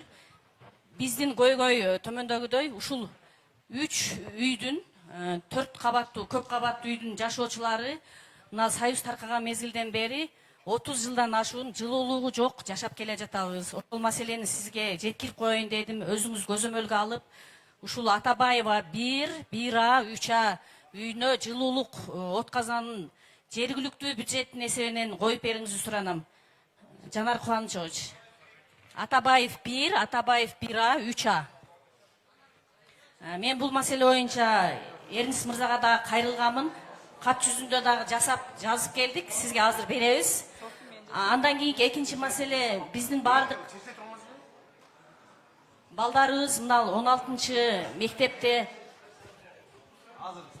кечиресиздер, бири-бирибизге сыйлашайлыга буякта сүйлөп атабыз, башка маселени айтып атасыз. Тура эле, дароо эле жооп алып берели азыр сизге. Ошон үчүн айтып атабыз да. Эмне кылып Атабаев жерди жардам беребиз? УМС менен сүйлөшүлгөн, жерди отвод кылып берселер болду, катени курабыз. Чечилген, жерди гана чечилбей турат. Жакшылык мырза, жерди кантип жардам беребиз? Маалымат барбы? Жардам берели. Бул боюнча иш кетип атат, биргеликте иш алып барып атабыз. Иш алып барып, эжекелер кийин дагы кайрылбай турган кылып, дароо мындай. Службалар бири-бирибизге шылтамай жок. Ооба, ошол 5-6 өкүлдөр барып жеринен көрүштү. Бирок ошол жерде 1-2 гана тургун каршы чыгып атат. Ошолор менен мына Акбарали мырза сиз жеке сөз алып барып сүйлөшүп, ошону чечип берсеңиздер. 30 жылдан бери биз ошол жерде бүт мамлекеттик кызматкерлер иштейбиз, айлыкка жашайбыз бардыгыбыз. Анан жетпейт, ошону жергиликтүү бюджеттин эсебинен куруп берсеңиздер деп өтө сурантабыз. Мына жерде 100гө жакын адамдын колу менен коюлган катыбыз бар сизге. Ошону мен азыр мына Мухаммед мырзага берип коеюн, Жанар Акаевичке тапшырып койсоңуз. Анан экинчи маселе Максут Абсаматбековна, сизге сурайнат элем, ушул 16 мектепте, Кыргызстандын 40 жылдык атындагы ошол мектепте 1 мүнөт, жарым мүнөт убакыт берип коюңуздарчы. Ошого канализацияны карап берсеңиз.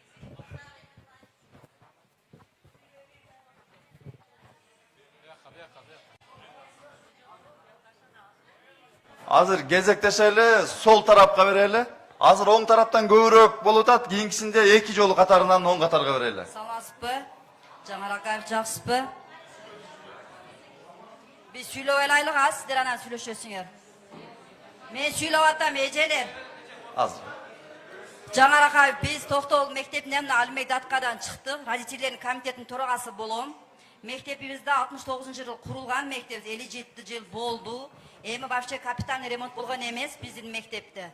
Балдар азыр 1 февралдан баштап онлайн окуп атат, вообще балдар ремонт немеси боюнча, маселеси боюнча. Биздин мектепте балдар 3 смена окуйт. Ошого биздин мектепке бир территориябыз бар, мектеп куруп берсеңер болобу, корпус бир.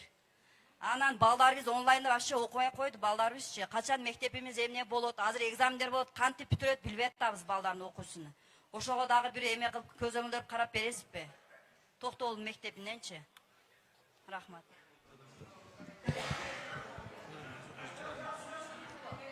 Азыр оң тарапка берели, оң тарапка. 2 жолдан катары менен. Алло. Ооба, азыр катары менен 2 жол катары беребиз. 2 суроодон кийин анан жооп беребиз. Саламатсыздарбы? Мен Тажибаева Гүлира. Мен Бакыт мырза мэр болуп келгенден бери ушул жерге тынбай келем. Ошондон бери биздин проблемабыз чечилбейт. Биз мынау Абжалов көчөсүндөгү учар менен чектешкен чекте жашайбыз. Ошол чекте жашайбыз. Биз чек арада турган үчүн эч качан бизге көңүл бурулбай келген. Андан кийин азыр учар кошулуп калды, бирок ошентсе дагы деле көңүл бурулбайт. Биз буга чейин светти, трансформаторларды, зымдарды өзүбүздүн жаныбыздан тартып алып келип койдурганбыз. Сууну дагы, трубаларды, жерлерди казганы баардын өзүбүздүн жаныбыздан койдурдук. Ошолордун баардын өзүбүздүн проблемабызды өзүбүз чечип келатабыз. Эч ким караган адам жок бизде. Мына Бакыт мырза келгенден бери келемин, Алмаз мырзага келдим, Жеңишбек мырзага келдим. Мына эч кимиси көңүл бурбайт дагы деле. Бизде ошол жерде бир 15 эле үй калган. Канализация боюнча. Азыр канализациялык проблемабыз калды, ошол эле проблемабыз калды. Канализациябыз азыр Абжалов көчөсү оңдолуп атат. Ошого чейин бир айдын ичинде асфальт болот деп атат. Ошого чейин биздин канализациябызды куруп берсеңиздер, жардам берсеңиздер. Бир жок дегенде ошого жардам берип коюңуздарчы. 15 эле үй бүлө калган ошол жерде. Түшүндүм. Мына азыр водоканалдын жетекчиси берилип отурат. Мен водоканалга бара берип, ошончо жылдан бери канча отказдарды Эже, эми барбайсыз эми өздөрү келет. Өздөрү келип, Талант мырза, жол Абжалов көчөсүн оңдойбуз да. Ошону алып чогуу алып кетели, канализациясын да бүтүрүп берели. Абжалов көчөсүндө неме кылат? Абжалов көчөсүн ремонтко байланыштуу суусундагы канализацияны мына Сатиев көчө, мына Күреңкеев көчөгө окшош кылып туруп бүт баарын ошондой схема менен кылабыз. Түшүндүм, аларды дагы ошо улай турган жагын карайбыз, водопроводду да кошуп чечип кетебиз ал жерде. Ал жолдун ортосунда калган. Эске алып койгула ошо 15 үйдү. Макул, аз байланышабыз. жол бүткөн эле. Анан тротуар калган. Тротуарга шагылдар төгүп, бордюрлерди койдуруп баштады, бирок до конца кылбастан эч ким иштебестен шагылдар уже чачылып бүттү. Күнүгө урушун. Абжаловадан туура чыгып кеткен көчө. Эже, аны жасап баштаган. Неме? Тиги угуду. Жеңиш ака. Бакыт. Сатиев көчөсүн, эжеке. Сатиев көчөсүн жумуш жүрүп атат го, бордюрлар тизип атышат. Каяка? Жумуш жүрүп атат, аны бүтүрөбүз. Кайсыл так айтсаңыз? Ал жерде жолдун тротуардын кеңдиги чыкпай кичте ошол маселе болуп калды. Элдер менен сүйлөшүп атабыз. Жакын арада бүтөт эже, кичте сабыр турсаңыздар. Аз-маз бүтөт. Жол толугу менен бүткөн. Ооба. Кайра эле суроону оң тарапка беребиз, Бакыт мырза. Оң тарапка берели, оң тарапка. Алы бер.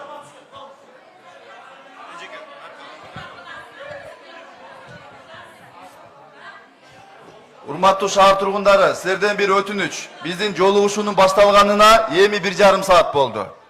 Биз ар бириңиздердин сөзүңүздөрдү угуп, андан кийин кетебиз. Сабыр кылып туруңуздар. Саламатсыздарбы? Урматтуу мэр мырза, мен алай бир конушунун жашоочусу Жолону Арака. Мени таанып да. Өткөндө сизге жаанда карда барып, активист кыздар суу жол боюнча эме кылганбыз. Биздин ошол алги жолубуз дагы деле бузулуп, вообще машина даже басканга жол болбой калды да. Обзорный көчө и солнечный көчө. Ушу эки көчөнү барып өзүңүз көрүп келсеңиз деле болот. Түшүндүм эже. Мен кечине адашып калыптырмын. Мага башталды, шагылда көп, мындай кылып иштер кетип атат дегенде мен эч нерсе болгон жок бизде. Обзорный менен солнечный көчө эч нерсе мен болгон жок. тескерисинче мен сүйүнүп, мына эрте баштаптырбыз деп ошондо ойлоп калдым эле. Жок. Азыр туура эмес маалымат алган болсок, биз азыр кайра баштан баштайбыз эже. Мен ойлоп турмун. Басканга жол жок азыр, баса албай атабыз. Мен уже иш башталып, иш кызык кетип атат деп ойлоп калыптырмын. Жок, болгон жок. Биз өзүбүз кайра барып текшерип турабыз. Анан кийин суу маселеси. Суу маселеси вообще суу жок биз жакта. Жогору жакта астыңкы айылдагылар ачып коет дагы, биз жака суу теппейт. Ошого мына водоканалдын эмелери ошо бас жака учетчик койсо дейбиз. Не дегенде бизге суу жетпейт жогору жака. Вообще суу жок. Азыр ишенбесеңиздер барып көрсөңүздөр биздин айылга вообще суу, челегинде суу бар бекен ошо айылдын. Анан кийин Айтыңыз. Мэр мырза, сиз барып көпүрөнү көргөнсүз а? Бюджетке мен арыз жазып, бюджетке кошулсын деп бергенмин. Бюджет бөлүнө электе. Аварийный акыбалда биз ошо көпүрө мененчи оор жүктөрдү ошо жол менен алып өтөбүз ошо көпүрө менен. Ал көпүрө эме болуп калса билбейм кандай болот. Рахмат эже. Чоң рахмат. Анан кийин 122 маршрутка.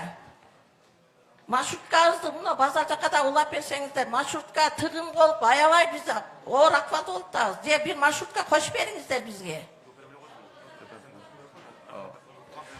Рахмат. Сууну, эң биринчи суу. Эже сүйлөштүк. Сууну, Жол- маршрутка, жол, көпүрө маселесин айттыңыз. Буга чейин дагы сиз тарапта жашаган жашоочулар тараптан бул маселе көтөрүлдү, тийиштүү жоопторду берди. Ал эми маршрутка боюнча тийиштүү службалар иштейт. Анан Талат мырза жыйынтыгы менен чыгып, эже менен сүйлөшүп, маселелерди убактылуу болсо дагы чечип турушубуз керек. Качан гана ошол баягы Минстрой курулушту жүргүзүп бүткөндөн кийин гана анан ооба сүйлөштүк. Анда азыркы суроону сол тарапка берели. Мен өзүмдөн жеке маселем менен кайрылуу менен бирге ушул жерде жашоочу катары өз тыктоомду айтып өтөйүн дедим. Мени мэрибиз Шумкар мырза, Масуд ахан баардыгыңыздар билесиздер. Мен ал маселе боюнча эмес, жеке маселем боюнча мага прокурордун жардамы керек. Прокурорубуздун азыр ушул жерден сүйлөшүп, маселемди чечип алууга уруксат бериңиздер. Прокурорубуз ким экенин тааныбайм да. Барып жолуксам болобу? Рахмат. Анда кийинки оң тарапка берели, оң тарапка. Assalomu alaykum. Men Alimbek Dakka aylanın turgunu Abdurahimov Mamludu bo'laman. Men mana Mapta arqa ko'chasida Угабыз, yashayman. урматтуу туугандар. 35 yil bo'lgan bo'lsa, ko'chamiz turpaq. Kelganimizda shag'al to'kkan baravar. Asfalt yo'q. Bizni Manas, Hamid Olimjon, Husanboy Sadiqovga kanalizatsiya kerak. Iltimos shunga bir qarab qo'yingiz. Hamid Olimjon, Manas, Husanboy Sadiqov ko'chasiga. Mapta orqasiga mana shu bolaga 3 marta kirdik, biroq bizga quloq solmadi. Har mer kelganda chiqib suylayman, gapiraman. Bir qarab qo'ying iltimos. Ko'chamiz turpaq. Bolalar maktabga, sadikka mana shu ko'chadan keladi. Rahmat a.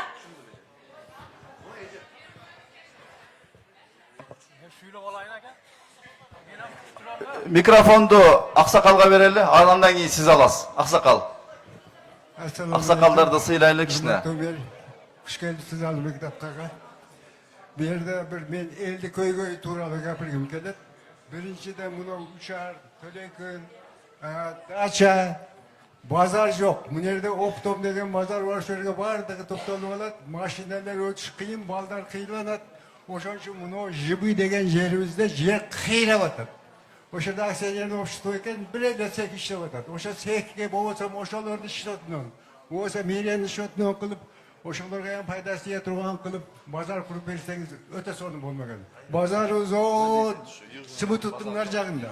Tölekandagı, dışarıdagı, daşadagı, bardığınız o şaka var. Onun üstüne yollar provka. Jaman kıyınçılık bolmadı. Erteminen pazarga vargan adam o abetteki kaytıp geldi. Oşa için şuna bir köngül bir oşa pazar kılıp verseniz, Prama Kuday'dan size 5'ke sertifikat verilir. 5'ke sertifikat veren de düşüncesi var. Rahmat. Anda oң tarafka eje.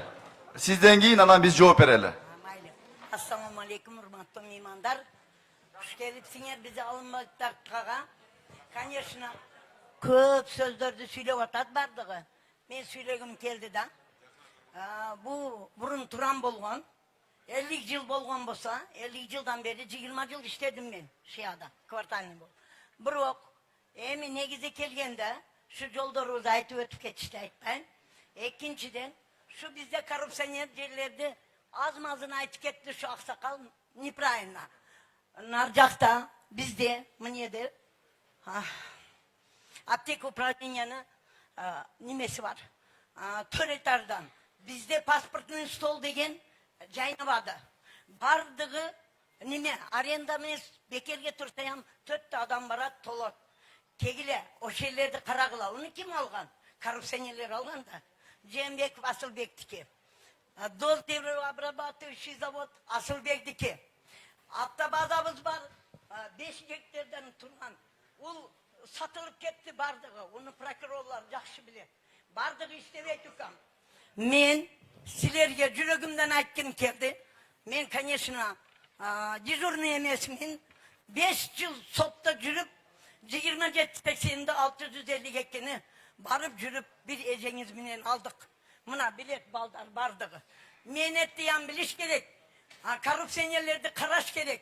Ошол жерде бизде жанаракка, ошол жерде бизде 9'du конечностьте только алкашхана болуп кетти.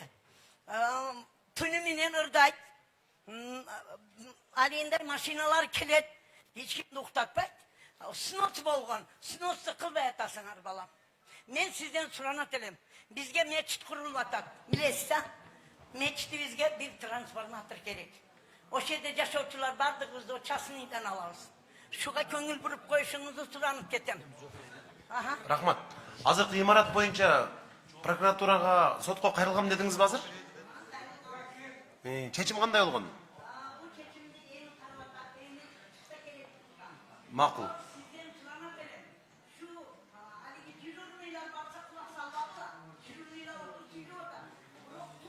Түшүндүм эже, мына шаардык прокуратура бизге акыркы убакта абдан көп ушундай имараттарды кайтарды. Кайтарып шаардын балансына элге кайтарып берип атат. Бул дагы аракет кылабыз эже, макул.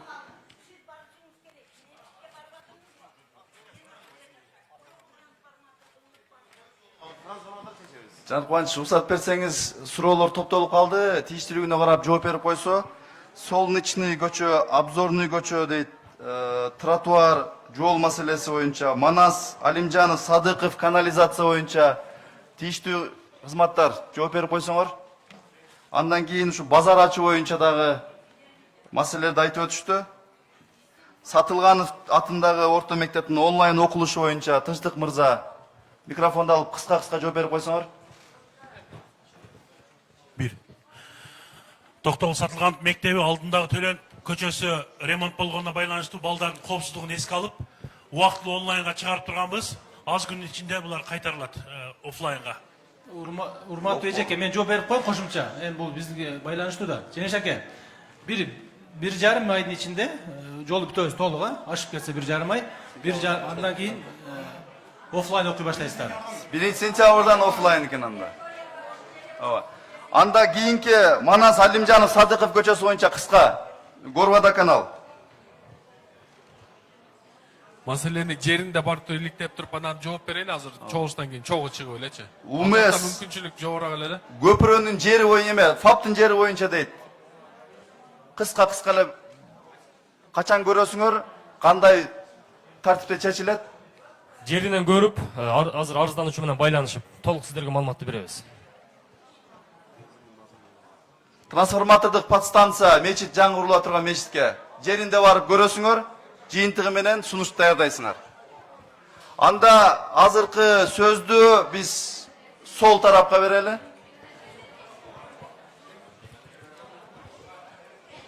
Assalomu alaykum.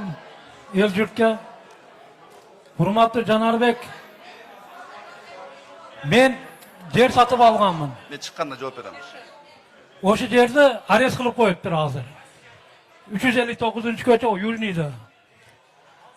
Dokumentlar bor, bar jo'g'im bor. Fotosyomkalar bor. Arestda turibdi. Bir dakika jasam desangiz arestda deb ish bermaydi.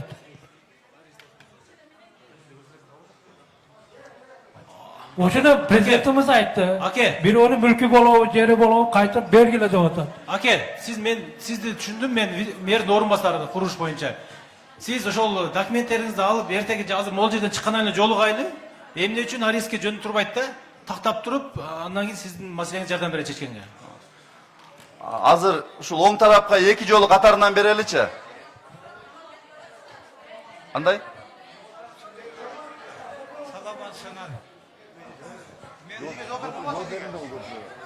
Men Mo'minov Abduvali. Chiqqandan keyin yo'lig'amiz. Ko'piri bo'yicha MCS men cho'g'il yo'lig'amiz. Yaşım 85'te. Prokuraturada 30 yıl işlep pensiya çıktım ben. Armiyada 5 yıl yürüdüm. Sıra Kishini tinchlikda saqlab qo'yili, oqsoqol surov beradi. Yardım beresiniz yok boy. Men o'shalardan so'rayin, boshqa so'rovim yo'q. Sebep men yaşagan yerde kanalizatsiya qurib atishadi. Kuchim yetmaydi. Nima qildim?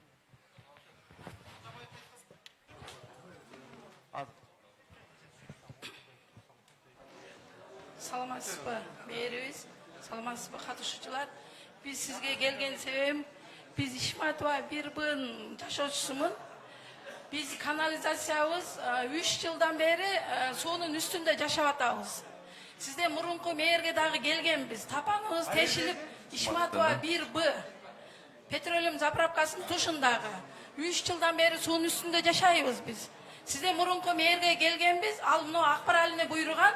Akbarali bardı dağı bütüröz dedi. Akbarali barganda bizden padvalığızda su durgan, çelkildep su durgan. Jamgır jasa dağı giret. Oşol boyunca bir de basıp barbadı. Vadakanalga arız yazdık, Jek'ke arız yazdık. Vadakanaldın baldары barıp bizden suğuz çıkçele. Domdun eteginen. Vadakanaldın baldары pastagi domdor jalıp kılsa Vadakanaldın baldары barıp turbağızga sırtынан dağı, içinen dağı çüpürök tığıp hazır bizden aşkan su, padvalga düşkön su hiç çaka ketpey turat. Çelkildep suunun üstünde yaşavatağız. Biz birinci Vadakanaldın baldары barıp su sordurganda 2000'den akça berip sordurup attık. Keyin Vadakanaldın начальниги bardı dağı bir son pul vermey Vadakanal kılat dedi. Biz o начальниктин sözü menen Vadakanalga aytsak, Vadakanal sizlerden içinde bu. Bizden işimiz emes dep tıştagı biz en pastayız. Hazır uşunu sizden biz mamleketten hiç akça surabayız. Eylik de işte. Mamleket hazır bizge bermeydi. Bizden yaşoçular özüyle bütüröylükte atağız. Siz bizge bir ekele o söz aytsanız bolat ruhsat verseniz Bilal Meçitinin eski kanalizasyası var. Oşo jergele oşo jergele Süylöştük. Eme şahardık su kanalı işxanası MJUK'u çoğu birgelikte barıp görüp kimingерге тийиштүүлүгү болсо ошол тийиштүү кызматтар колго алгыла. Tamat Mırza, Canbek Mırza. Süylöştük ha? Bugünden başta barıp, görüp, taktap, andan keyin çeçim kabul alırız. Hazır kayradan ile sol jaka vereli, uada ketip kaldı, eki yolundan katar. Assalamu alaikum. Caner Akayip, hoş gelipsizdi bizim malaga. Biz dağı surağa öteli dediğiyle. Biz dolborların çıkıcı yaşayız da. Akbaral jakşı bile tüken, anca yıldan beri sen bilesin tüken ha. Biz dolborlarımız köçöğünü, yolların asfalt emez. Jönle şagal jol, şagalın özüz dayardaganbız. Sularına özüz çıkarganbız, hiç kim karlaşkan emez bizge, uağında ukan. Hazır emi uşul tapta, üstüyüzge kirpiste ot var. Emi çoğun maşınları menen trasada ötkende ötüşöt. Çang degen naşı balдар bilet, naşıların üyleri jakın. Çay içkenge bolboydu. Kayrılbagan jeriz kalgan jok, muna baldara köp geldik biz. Nesin dağı debeyt, lortu, sen aların akçası köp. Akçası köp olar, sizlerdi, nesinden debeyt. Biz 17 yıldan beri yaşayız, karavan koyboydu. Kir жей албай қалдық, чай içe албай қалдық. Мына өткен ақыры мына балдарды апардық. Өздерінің жолы бар нар жақта. Жибінің жолы бар. О жаққа салса болады. Бірақ салбайды о жаққа. Именно біздің көшеге салыш керек. Мына Талып деген кіші бар біздің қошынабыз. Үйі жарылып 5 жылдан бері ремонт қылады. Құрған ақшасын ремонт қылады. Себебі қолыр өтеді, оржы өтеді, жарады. Арыздан әлбәйді. Келсең қарабайды ешкім. Бұл бірінші мәселеміз. Екінші мәселем. Ошол жерге жақында саламат құрылыш деп дом салды біздің жанымызға. Анан дом салғанда біздің шықпай тұрдық, сала берсін қошына деп. Жақындағы канализация тартты. Ошол канализация қосылайлы десек, болбай атады. Себебі біздің жолды қазып өткен. Бірем ошоның мындай бір чарасы бар, мындай бір улап бергеніңіздерге болады. 40 үйліміз бол, бұны 40 үйліміз. Азыр оға саламат жерге барсақ, ұнамайды, водоканал қалғандар полный рұқсат берді. Bir ғана саламат жерге рұқсат берді атады. Ушуну bir қарап бересіздер бе? Анан тоқтап тұрың, анан баяғы мынағы ежелер айтып атқан Ош фармация бойынша. Ошол жерде мен сотташып отам көп жылдан бері. Біздің ақыбызды алып қойып отырышат, Ош фармация. Ошол жерге южныйға больница қылып қойсаңар болады.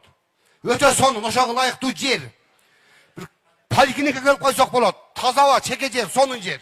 Ушунда караштырсаңыз, Алайкы деген органыга алып алып, bir болбогон пулга алып алып. Жүрөт дагы, сотко барсаң сот карабайт, акчасы көп, акча менен басып коет. Ушуун кечен карап атат ошону. Ошо Алайкы органды карап, ошо жерде больница кылып бериңиздер бизге. Сотко берген карабайт, ол каралбайт, ол мүмкүн эмес ол. Азыр да бир эки суроону угалы, андан кийин биз жооп берели. Assalomu alaykum. Ras. Assalomu alaykum, hurmatli mer mirza, jinti xatchilari, Ishmatov ko'chasidan Jurayev Muhammad bo'lim. Biz Ishmatov ko'chasida ko'p tutashgan ko'chalar bor. Ishmatovga Aybek, boshqa Shavomyan, Repin ko'p ko'chalar bor. U Ishmatovdan qo'llaniladigan ko'chalar вообще yomon bo'lib ketgan. Uni aytib o'tdi. Eng negizgi hozirgi cho'ng problema bo'lib qolgan, yaqindan beri shu nimen janida bir 3-4 karyer bor, bir 2-3 beton zavod qurildi. O'shalardan bizdan da xuddi hozirgi problema, mashinalar tinmay kuni tuni o'tadi, chang ko'tariladi, uyda vibratsiyalar bo'ladi, uyda jarilgan yerlar bor. Ularda bir nimasi yo'q, rejim работа degan narsa yo'q. Anan baldarga, odamlarga xavfsizligi ko'p bo'lib o'tadi. Bu yerda bir 10 ming degan odam yashaydi o'sha ko'chalarda tutashgan yerda. Anan marshrutka ham yurmay qo'ygan o'sha yerlarda. Marshrutkani aytib qo'ysanglar yurib bersa, shu nima bilan suylashsalar, mana jazb berdik, jazbdan turist qat turunda ham. O'zlariga qo'ysa bo'ladi meni remontlarini-chi. Rahmat. Da bir iki suroo ugalı, oң taraftan.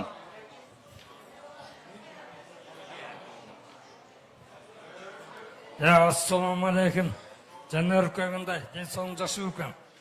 Jannar uka shu kelganingizga suyunamiz, kelganda menda tayin yo'q ekan.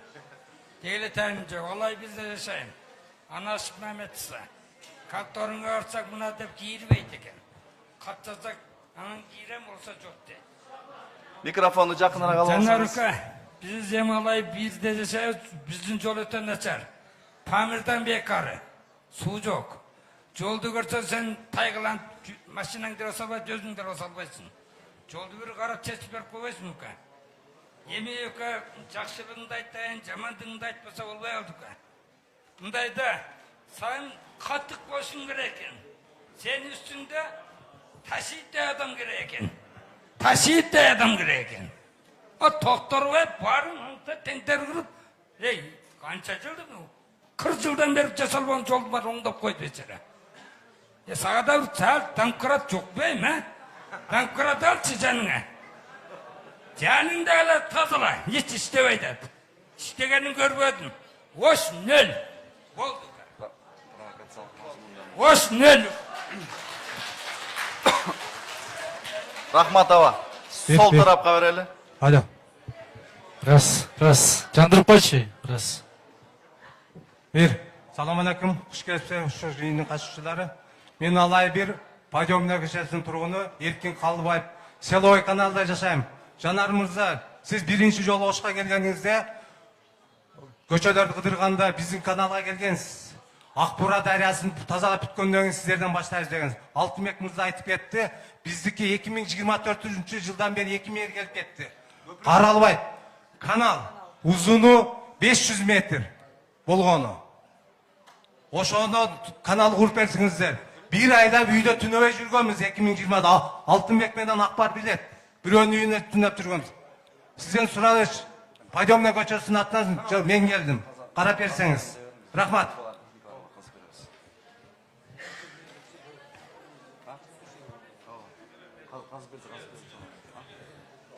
Саламатсыздарбы? Жанар мырза, Садоголой, мен укпа Жанар мырза. Багы чечилбеген иш болуп чечилет деп атпайсыңарбы? Мен сөздү кыска кылайын. 2004-жылдан бери мен мында жатат. Бирке жер. Селой деменки тиги жер кыймылдаганы МЧС мага 4-группа деп чыгарып койгон. Ушу жерди, ушу гурунго, ушу числого чейин, ушу жылга чейин бизге эме кылбай жүрөт. Кыйнап, муниципал архитектура госрегистрге бир документмен барсак, сен тиги судан бар экен, суда бизге 2000-жыл 8-жыл жерде берилген да судан жарым жартылай төк деген кемпир чал пенсия. Садоголоен ушун чечиле ушуга жооп берди Садоголоен. Ушу жеринди жаман кыйнады бизди. Жаман кыйнады ушу муниципал менен архитектура ушу госрегистрлерчи. МЧС эме кылып текшерип бизги жар, бияз акбар жар. Бардыгы жар бизде. Ушуга жооп берип койчу, чечиле ушу бизге эметип берип койчу. Муну Акбар билет Акбар. Азыр дагы бир суроону угалы, андан кийин суроолорго жооп берели.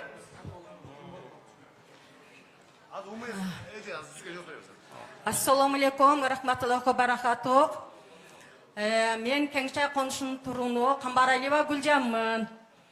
Ушунен баарыңарга, жамааттарыңарга, ушу мээримдүү ырайымдуу Алла Тааланын аты менен баштайын.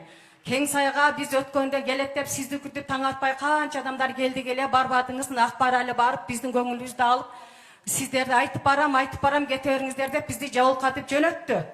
Эми бизге ошодон бери барган деле адам жок. Мына сиз келгенден бери билбейм бардыңызбы, барадыңызбы, сиздин карааңызды көрбөдүк. Эч нерсе кылбайт, суу жок ал жерде. Бардыбыз 500 сомдон дана движокты алып үй курабыз. Эми кура албайт ата, акыбалы жоктор бар. Бир маршрутка өткөндө мен бир жаман машинам бар. Баллону жарылып калып, мен жолго чыктым эле, айланан бир машина албайт экен. О жата калсам да албады. Бир жака аябай шашып кетип аттым эле. Ошон үчүн автобусту мына ушу биздин жогору жакка каттатып койсоңуз 116-ны же ана 57 барабы, кайсы алат эле ошол. Анан неме сууну же неме суу жок, агын суу жок, же таза суу жок бизде. Ушу сууну чечип берсеңиз, мектеп деген жок, садик деген жок. Анан кийин неме баягы сууга суу жок, поликлиникада өтө жалдырайбыз. Мына небереси бар, мен ар жерге апарып ташыйм, бир да кабыл алышпайт. Онога карайсыңар, мынага карайсыңар дейт. Анан кийин бала бакчабыз жок. Баягы Зардалда эмне дейт? Зарил ишин болсо Зардалда эмне дейт? Зардалга свет куруп аткан, ушу Кеңсайга кантип свет кура албайсыздар, айланайын да. Свет куруп бериңиздерчи. Аябай жаман кыйналат светтен. Анан кийин неме канализация неме айтпай эле коеюн, эми канализация. Жолдорубуз вообще таштак. Эми кыска эле сүйлөйүн, ушу менен бүтсө керек. Ушуну бир карап коюп берсеңиз, айланайын балам. Ушу. Ооба. Анда тийиштүүлүгүнө жараша жоопторду бере баштайлы. Акбар али мырза, Кеңсай массиви боюнча кыскача маалымат берип койсоңуз, Кеңсайдан баштайлы.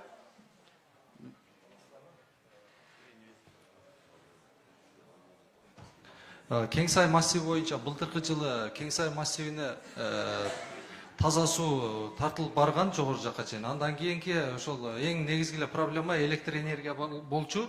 Подстанцияда ишке кирбей туруп, былтыр чоң подстанция ишке кирип, 150 опора жана 4 трансформатор жаңыдан коюлуп берди. Бул ошол оживленный жерлерге коюлуп берди, үйлөр салынган жана эскиден мурдатан жыгач опоралар менен электр энергия тартып отургандарга жаңылап бетонный мамчалар менен электр энергия тартылып берди. Ошо оживленный жерлерге.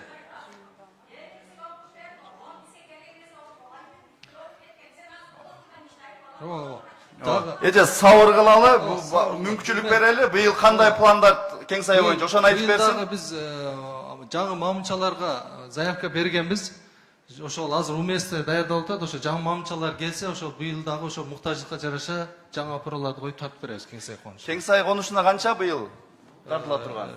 200дөн ашуун опора сураганбыз. Сүйлөштүк. Кийинкиси карьер бар ишмердүүлүктөр боюнча УМС жооп берип койсоңуз, ал эми экинчи сизге болгон суроо бул баягы жер маселеси боюнча. Карьерлердин ишмердүүлүгүнө аябай чоң маселе жаралып атат. Ошол эле мезгилде альтернативалык жолду дагы кошо иштетсеңер жакшы болмок деген суроо болуп атат. Азыр карьерлер боюнча Шукар Мансакирович болуп карьер иштеткендер менен жолугушууларды уюштурганбыз. Бир топ сунуштарды аларга дагы айтканбыз. Бул эжекенин жер маселеси боюнча туура өзүнүн жеке менчик жеринин жанында каналдын боюнда муниципалдык жер тилке бар. Ал муниципалдык жер тилкени ажыратып берүүнүн бүгүнкү күндө күч аракеттеги мыйзамдарга ылайык бир гана сатуу жолу менен мыйзам уруксат жол берет экен. Биз көз карандысыз баалоочулар тарабынан баалаттык, бирок ал баа бул жашоочуларга мындай кымбат болуп ушундай талаш маселе болуп келе атат бүгүнкү күндө.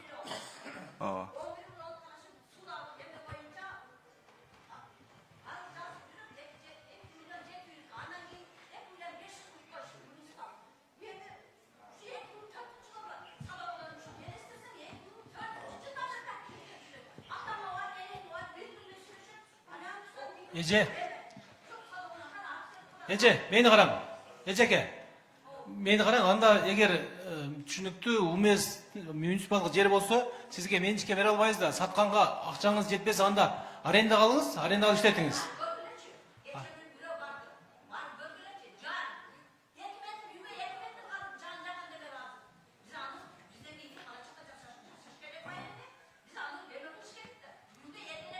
Эки метр болсо МЧС бар да бул жерде. Мында кооптуу болот атса МЧС, ким Алтынбек.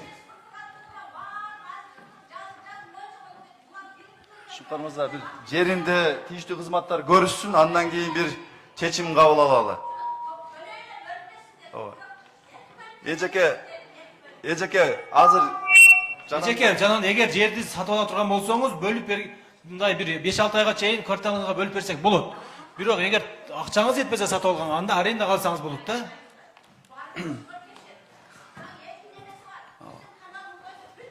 Эжеке, барып көрүп жакшы болот. Эжекеге кандай жардам берсек болот? Тийиштүү кызматтын бар. Мыйзамдуу жолун таап эжекеге жардам беришин жолун карагыла. Ана мага маалымат бергиле. Эжекеге жардам бере алдык же бере албадык деп. Чоң жүк ташуучу автоунаалар боюнча дагы жол кайгылуу күзөтүү кызматы ушул бүгүнкү жыйындын жыйынтыгы менен атайын барып тийиштүү рейдтерди дагы өткөрүү жагын биз карап чыгышыбыз керек. Ал эми маршруткалар боюнча дагы сөз болуп кетти. Кеңсай массивине маршруткалардын барбай жаткандыгы боюнча, анан ушул учардан, дачадан базарга бара турган маршруткаларды дагы жаңы багыттарын өзгөртүү боюнча карап чыгасыңар. Анан жыйынтыгы менен биз тийиштүү кызматтар менен техсоветке алып чыгабыз. Анда азыркы урматтуу Жанар Кубаныч, уруксат берсеңиз, эми бир көпчүлүгү суроолорун берип чыгып кеткен учурлар дагы болуп атат. Бир оң тараптан бир 2-3 суроо берели, сол тараптан бир 2 адам колун көтөрүп атат. Андан кийин жыйынды жыйынтыктасак деген сунуштар бар. Кандай дейсиз? Анда сол тараптан баштайлы, 2 адамга. Раз. Айткандай, формация боюнча дагы бир агабыз, бир эжекебиз кайрылды. Аны шаар прокурорунун мыйзамдуулугун карап чыгуу боюнча маселени карап чыгам деди. Себеби ошол өз мезгилинде приватизация мезгилиндеги ошол мыйзамсыздык маселелерин көтөрүштү. Алар боюнча дагы тийиштүү жоопторду расмий берилет. Саламатсыңарбы, жетекчилер. Мен ана Горный Полянада менин дачам бар эле. 90-жылдан бери алганмын. Оны колдонуп жүрөм дайыма. Ушуну документтештире албайм такыр эле. Ушуга жардам берсеңер, кадастрный планга киргизип берсеңер. Эми 2 семья, мен 3 комнаталуу үйдө турам. Ашыкча жерибиз жок биздин. Ушунга неме кылып токтом чыгарып берсеңер, суранычы силердин. Мен деле өмүр бою өкмөттүн ишинде иштеп келген адаммын. Рахмат эжеке, анда оң тарапка берели.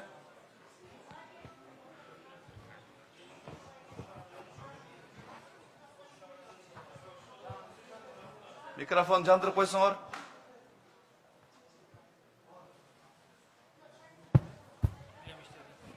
Мен ушул Ош шаарынын Достук микрорайонунун Тажик Нурматов көчөсүнүн жашоочусу. Мына быйыл 54 жыл болуп атат мына ошто жашаганыма. Эч жака качканым жок, үлкөнүм жок туганда.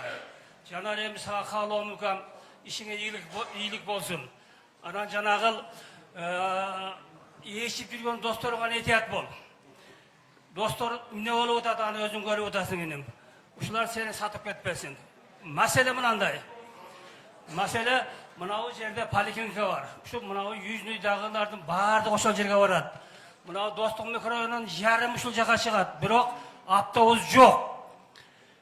Мурун 155 деген маршрут каттайт эле, акырындык менен ушул жерге келип кетет эле, эми акырындык менен учарга кирип кетти. Анысы аз келгенси ошол 155 дем алыш күндөрү аз каттайт экен. Менен маршрутка чыкпайм балдар. Ошол бала чакага ыйлап атат. Бул маршрутты же бар кылгыла же жок кылгыла. Мына аялдар городокко барат, городоктон пересадка кылып анан поликлиникага келишет. Экинчи маселе, шаардын ичинде bir 5-6 жыл мурун жанагы сууга эсептегичтерди кое баштады эле. Койгонго койду, койбогонун улап кетишти. Азыр мына күн жылыганда, кичине күн жылыса суулар азая баштайт. Ушуну bir ревизия кылып туруп, сууну кадимкидей иштетсек, агородун сугаргандар агород сугарып атат. А биз баягы өзүбүздүн машина жууганга дагы пулубузду төлөп жууп атабыз балдар. Ушуну bir жалпы элдин маселеси карап коюңуздар. Рахмат. Ассаламу алейкум, Жанар Кубанович, урматтуу мэрдин орун басары, урматтуу жетекчилер, урматтуу катышуучулар. Мен Жолдошбаев Тунсуп, Ишматова 3-дондун жашоочумун. Менде суроо момундай. Биздин жаныбызда Арван каналы өткөн. Арван каналында бүгүнкү күндө уже жайкы сезон келип атат. Кече жакында эле мен досумдун баласы чөгүп кетип, куткарып калышы 1 жарым. Мен агачан өзүм дагы бир канча адам куткаргам. Сиздерден сураныч ошо айланасын тосуп берүүнү быйылкы планга киргизип берсеңиздер. Арван каналы. Экинчи маселе бул баягы садиктин капталында. Ошол бизде поликлиника бар, 6-поликлиниканын жанында капталында поликлиника. 97-жылы 40-леттин экинчи филиалы болчу. Ошол жерде 2 этаж болчу, ал жерди бузган. Бүгүнкү күндө ал жеке менчикке өтүп кетиптир. Сос объект. Биз үчүн ошол жерде 1-3 үйлөрдүн жашоочулардын суранышы менен кайрадан карап берип туруп, канчалык мыйзамда өткөн болсо адыңын айтып. Себеби ал жерде бизге чындап парк аллеясы жок. Южный баягы эжем жакшы айтып кетти, никому не нужны дегенде чындап биз жак каралбай кетти. Үчүнчү маселе, поликлиниканын айланасын асфальттоо депчи, баягы айтты, көңүл көрбөй атасыздар. Сиздерден сураныч, поликлиниканын айланасында бул 1-3 домдун айланасы тиги конечныйга чейин, Алтын айга чейин. Жолду расширение толук болбой калды. Расширение, тротуар и асфальт карап берсеңиздер. 6 айлык жыйынтык менен сураныч. Эки акыркы суроом бар. Алай бирде колоттун ичинде асфальт, дробилка аябай көп курулду. Бүгүнкү күндө экология жагы аябай орчунду маселе. Ошол жерден аккан түтүндөр бүгүнкү күндө Южныйга, Учарга, Жапалакка чейин жетип барат. Иштешсин, ишкерлер, бирок фильтрлерин байкаштап берип койсун. Акыркы суроом, Ош шаарында чоң спорт мейилдеш өткөрө турган арена жок. Бүгүнкү күндө Кызылкайда бар, ошол эле Газпром болчу, Жалал-Абадта бар. Ош шаары экинчи борборго болгонго карабастан бизде спорт аренасы жок. Карап берип коюңуздар сураныч. Рахмат. Рахмат. Анда бир эки суроону угалы дагы, анан жыйынтыктайлы. Азыр эки суроону угуп туруп, ооба. Сүйлөп алайынчы. Салам алейкум. Кош келипсиңер бизе Алымбек Дат каймагына. Мен бүгүн сүйлөбөйүн дедим эле, сессияда көтөрүп атабыз суроолорду, но азыр мына отурганда келип калды. Сабир Рахимов көчөсүндө селятвод арык жок, жамгырда үйлөрдү суу басат. Өткөн жылы ошол суу басканда мына Алтынбек мырза менен сүйлөшүп, ал көчөнө үйлөрдөн сууларды чыгарганбыз. Селятвод жок, ошону карап берсеңиз. Мына Ишматов көчөсүн боюнча вопрос көтөрүлүп атат, Жанар мырза. Ал жерде 300 метр жер бар, ошол жол бар. Ошол жерден большой груздөр өтөт да. Үйлөр талкаланып бүттү действительно. Ошо 4-5 карьерди ээлерине эле айтсак, ошол жолду оңдоп берсе дедик эле. Электр зымдар үйлөрдөн өтөт. Мына экинчи сазывдын депутатымын, ар жолу айтам, но бул бирөө көңүл бурбай атат да. Электр зымдар мына махаллелердин үйлөрдөн өтөт да. Орт коопсуздугуну караш керек. Ошого ошону бир зымдарды немеге электр мамытчаларга алсак дедик эле. И Ишматова Латыпжановага пешеходный переход суранышып атат. Ошол жерде жаңы мечит курулат бар. Беруни көчөдө 8 кеткен дейт. Эми мындайда проблеманы көтөрсөкчү, проблема действительно көп, ал чечилип эле келип атат. Но рахмат айтышты дагы билишибиз керек элдерге. Мына рахмат айтышыбыз керек. Биз мына УГДга рахмат чоң, жолдорубузду жасап атат. Жеңишеке качан чалбасак, ошол көйгөйүбүздү, проблемабызды чечип атат. МРПКга рахмат, Горсветке рахмат. Светтерибиз түнү менен жанып атат. Ол рахмат чоң. Мына кыштан чыктык, отопление, кана отопление шыктабы? Отопление у нас как в Ташкенте было, да, на южном отоплении. Рахмат чоң. Вообще мына службалардын бардыгына рахмат айтыш керек, потому что иштеп атат, иштебей койбойт. Да, может быть, реклама кылынбай атат, да, может быть, немеге чыкпай атат, эфирге чыкпай атат, но булар иштеп атат. И большое спасибо я хотела бы сказать сотрудникам милиции. Дамир Жолочевич, спасибо за ваших ребят. Качан чалбасак участковыйлар постоянно на связи. Качан чалбасак мына ИДНыбыз бар бу жерде, Кайыргүл деген балдарыбыз ушундай кармайт да. Рахмат чоң, ошого рахмат келгениңерге. Рахмат. Эжеге берип коелу. Ооба. Мен Исакова Дина. Айпарша, шырзасын тургунум токта. Ооба. Жандырып берип Мен койсуңчу. Алтынбек Тата көчөсүндө договор келишим менен сентябрдан майга чейин 40 миң акча төлөп отурганмын да. Отурсам, жанында камок бар. Ана киро мектептин жанында камокчу. Ошол квартальный Азиядага мен дайындайт да, мынаны кварталбай неме кетирип берчи деп. Ошону дайындоосу менен Азияда, квартальный Азияда жалап аткем. Мага такыр тынчтык бербей, күнүгө келип, баягы немеге тоскоолдук кылып, солагачы жалган жала жаап, ана Кытай сат, мына Кытай сат деп баары жого звонтап, жаман көрсөтүп бүттү мени. Анан кийин мынабы февралдын 20-сында анау Жакшылык деген бала мен муниципалдын начальнигим деп жөнүп отурсам, договор келишимди алып качып кетти. Аркасынан бул мэрияга чейин бардым. Жаман айтпай, жакшы айтып, балам муну мен урдап албакча төккөн жок элем, пенсиям төп бергин десем, берген жак умкаткандан жок. Анан мына балага бардым менчи. Балам дедим, мени ушинтип дедим, Айзада атап такыр отурузбай атат. Жанында кымын сатып атат. Onun çıkmayıp geldim, meni uşunday toskolduk desem, buna bala, men dogovor kelishim bütele geldim, mayga çeyin, akırına çeyin ile desem, ne akça töle, men ona töledim mi, jaman жерден alıp, жерге saldı şu balaçı, men içe. Uşunu jaman kıldı, Kaçan bu? Жақында эле болуп атат, жақында болуп эле, эми ушу муниципалдын баардыгы мага каршы туруп атат да, Айзадан тилине келипчи, ошо жерде ошол жерде жанында камакта баардыгы борбойт да. Саламатсыздарбы? Саламатсыздарбы? Siz уланта бериңиz. Саламатсыздарбы? Siz менен биз жыйынтыктасак, андан кийин суроолорго жоопторду уксак, ал эми суроосу берилбей калгандар болсо, тийиштүү кызматтар жыйын чыгаар менен жолугуп айтсаңыздар болот. Саламатсыздарбы? Улбайт а? Саламатсыздарбы?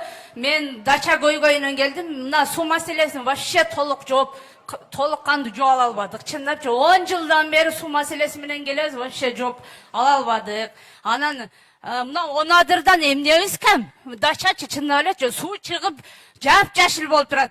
Дачага да чыгарып бериңиздер. Анан жаш ата-энелердин атынан да келдим. Ата-энелердин балдар бүт ичип ооруп атат. Бак суу компаниядан иче беришипчи. Ошого мына Жанар Акаевич айттыңыз, балдардан өткөн байлык жок дедиңиз. Ошо балдарга суу чыгарып бериңиздер. Биринчи очурт ошо болду. Рахмат. Эжекелер эми жооп берип коюп жыйынтыктайлыбы? Саат 2-де биз базардын ачылышы бар. Андан кийин 3-тө дагы жолугушубуз бар. Биздин МАПтын жетекчилери бул жерде калат. Сиз сүйлөп коюңуз, ошо менен бүтүрөлү анан, Биздин жетекчилер калат, сиздер менен жолугушат азыр дагы. Сыртка чыксаңыздар. Сизге жардам беребиз эже. Ассаламу алейкум. Урматтуу мэр. Урушабыз аларды азыр. Мен Рашид Юнусов көчөсүнүн 22-үйүндө жашоочу немемин. Менин көптөн бери үйүм жок. Кожоюнум чалым өтүп кеткен. Мына 2010-жылда ок жеп өтүп кеткен. Дом беребиз деп бербеди. Атам эшигинден мен 2 сотик берди. Элдин жардамы менен үйдү салып атам. Документти берсем, документими бүтүрбөй атат. Шунга жардам. Ошол жаныңыздагы балага телефондоруңузду бериңиз, Кубаныч. Сурам силерден жардам бер. Колубуздан келишинче жардам беребиз. Рахмат. Эми урматтуу жашоочулар. Эми кыскача сөз берсеңиздер, урматтуу жетекчилер. эл менен жолугушуунун абдан жакшы жактары бар. Президент ошон үчүн бизге мындай чоң тапшырма койду. Баарын уккула колуңардан келишинче жардам бергиле деп. Кыргызстан мындай ушул жагы менен сыймыктансак болот да. Биздин эл эркин эл. Жетекчилерди кааласаңар урушасыңар, кааласаңар мактайсыңар. Акыры бир пикирге келебиз бирок.